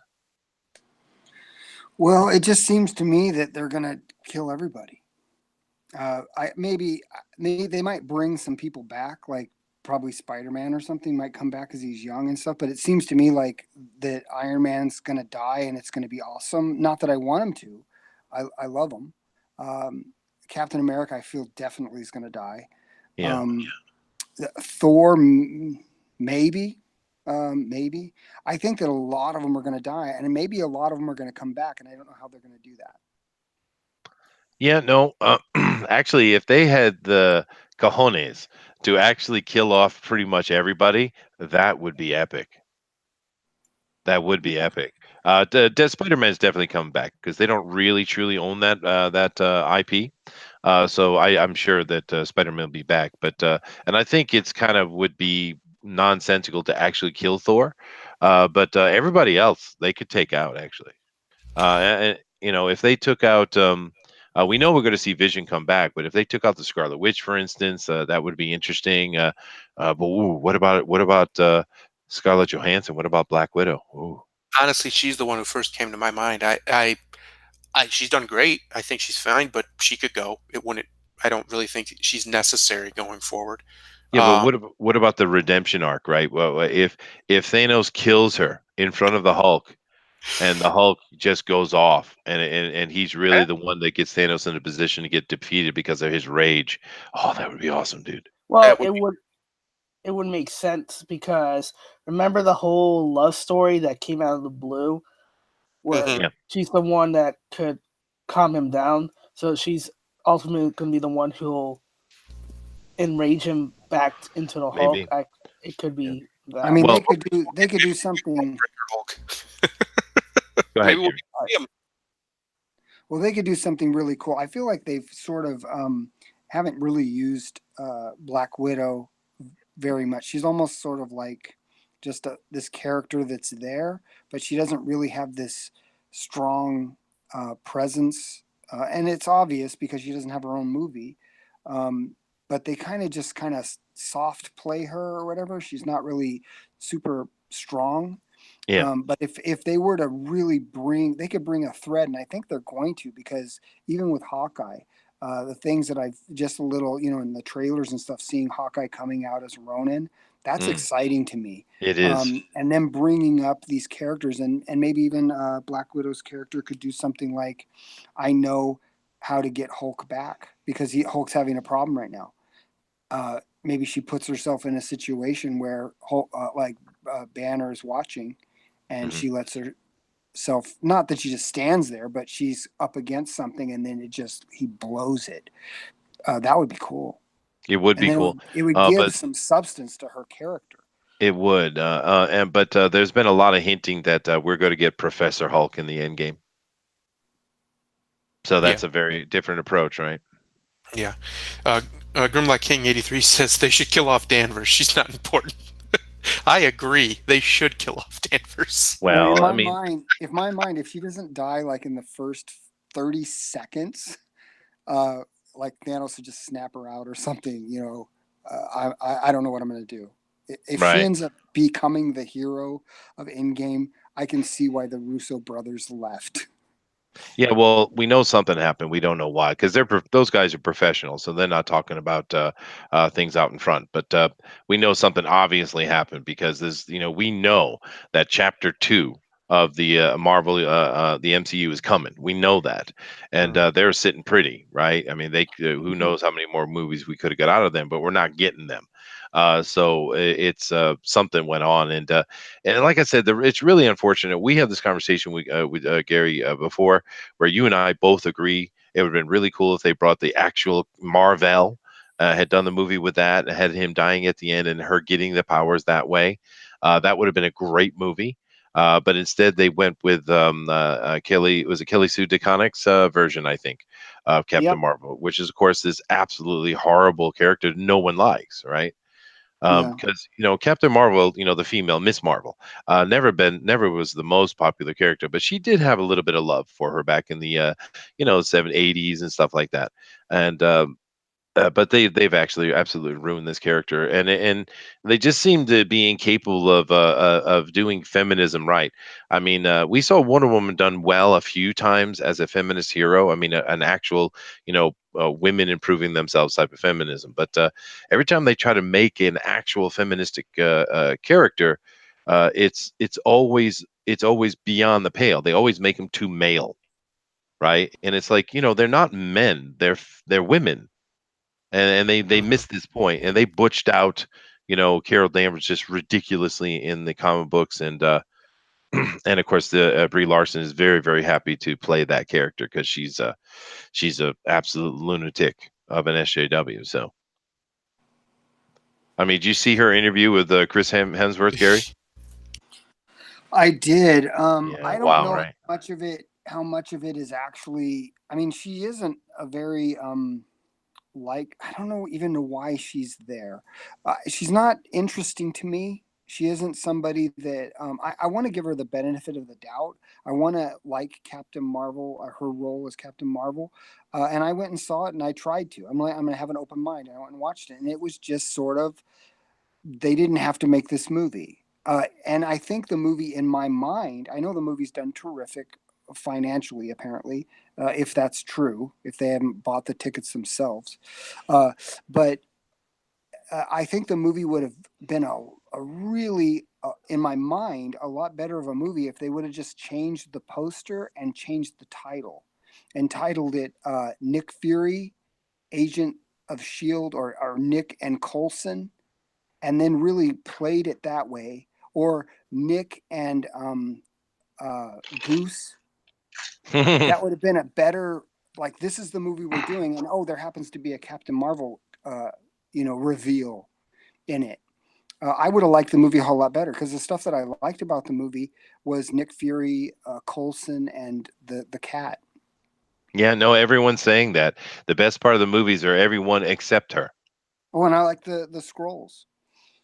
Yep. Yeah. Even that, they said they loved the Skrull more than Captain Marvel in her Yeah, own movie. Yeah, yeah. yeah. Well, it is interesting what they did with the scrolls because it seems I haven't seen it, but for everyone saying that obviously the scrolls are representing immigrants, right? Illegal Mhm. immigrants, and and making them the good guys. I think it's a bit weird because the Skrull have always been kind of these slimy bad guys, no matter what.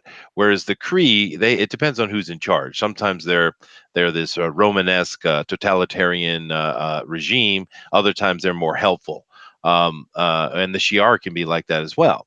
But the Skrulls have always been these kind of slimy, bad guys. They're always bad guys. They never come rise to the top.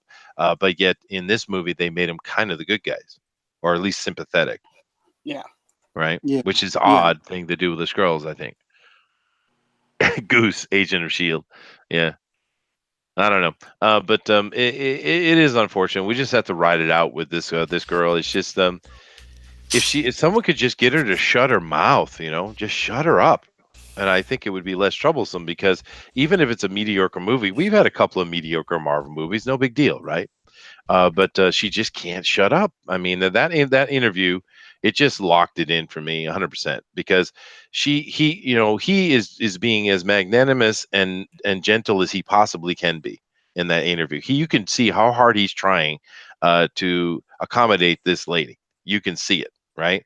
And she just keeps coming back with and it's not even she's being funny, snarky. If she was being joking, that's fine. But she wasn't. You could see on her face, she was drop dead serious. How dare you compare me to Tom Cruise? So, you could see it.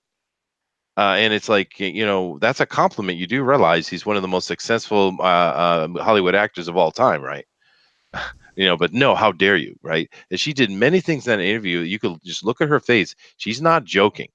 She is drop dead serious. How dare you? Why am I here? This and that. And I felt bad for Chris Hemsworth because you could see how hard he was trying. Yeah.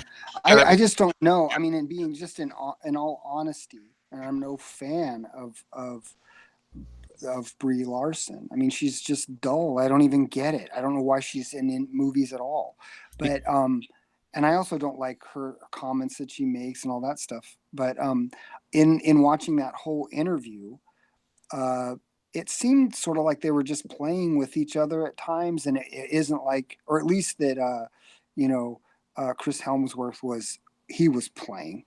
He She was. if You she could was see that. she Yeah. might have been taking it a little too much, or maybe that's the way they play with each other. They're just goofing Mm, around.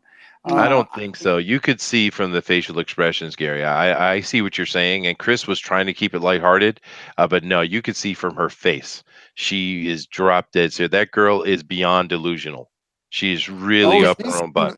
yeah, she's delusional. Yeah, And you Yeah. can see it on his face when she reacted that negative. He's like, "Oh crap." Yeah, you could see it. Yeah, it's a very awkward interview, and you can see Chris is trying really hard, and she's just way up her own butt, and it's just well, it's she did unfortunate. when they were talking about like who's your favorite, your kid's favorite, and they said Wonder Woman. She was very like, oh yeah, Wonder Woman's great. That's a good, like she was on board with it.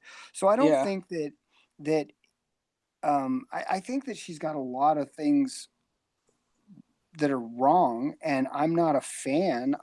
I mean, I wish that they could have put almost anybody else in the role as Captain Marvel. Hmm. I mean, I could We, just go down the list of actresses that would have we done were better. saying we were saying True.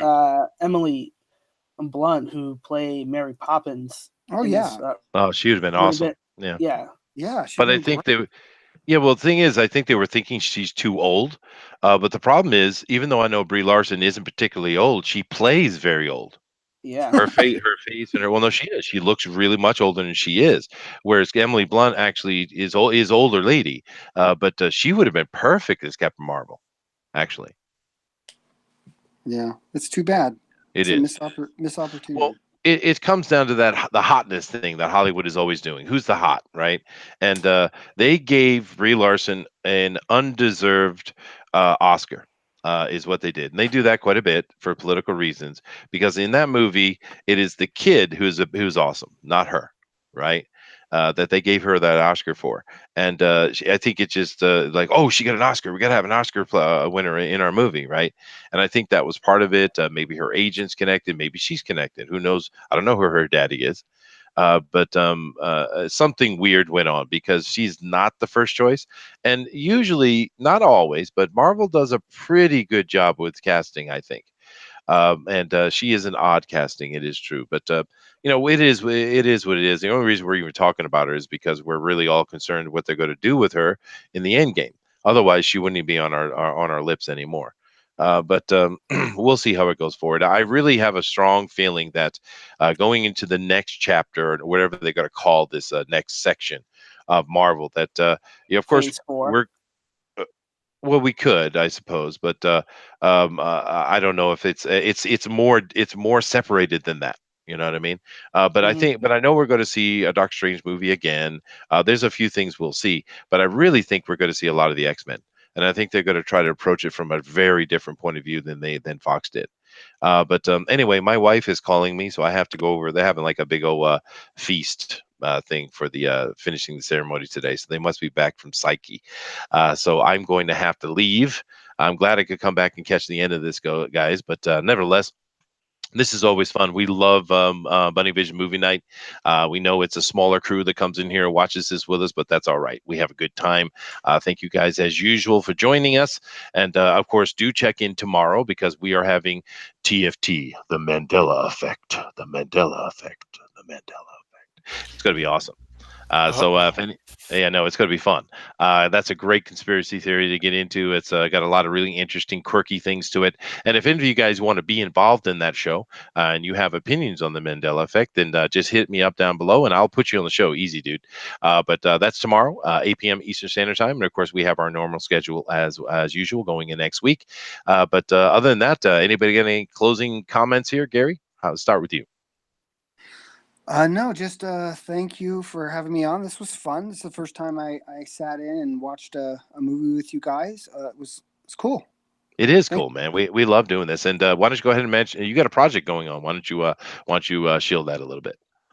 Oh yeah, I have my omnibus for Packins Land that's going on Indiegogo right now. If you go over there, check it out. You can get a free comic to see the first chapter, first issue, whatever.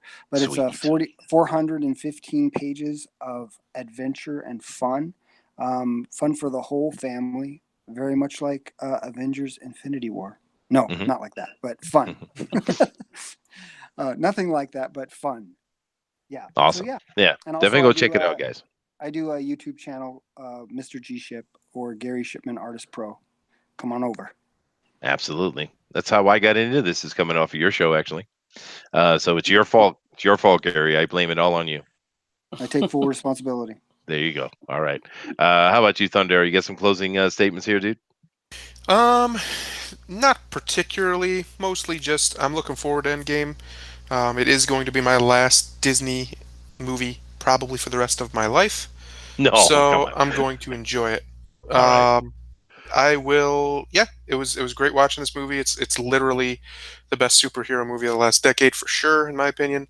Mhm. Maybe one of the best movies. Maybe the best movie in the last 10 years. It's a great movie from top to bottom. It does the hero's journey well for multiple characters, including the villain. That's right. Um, and it's very well told. It's a shame we're not gonna after Endgame we're not gonna get to see more of the Russos playing in the MCU. But get woke, go broke. That's kind of the truth of it. But anyway, all right. Thank you, Thundero. And Denali, as usual, take it out, dude. All right, everybody. Thank you for joining us for this Bunny Vision movie night. We'll let you know what the next film is throughout the week. But as always, your perception shapes your reality, so always make it a good one. Namaste. Hey, All right, guys. Thank you very much. Love you. aloha.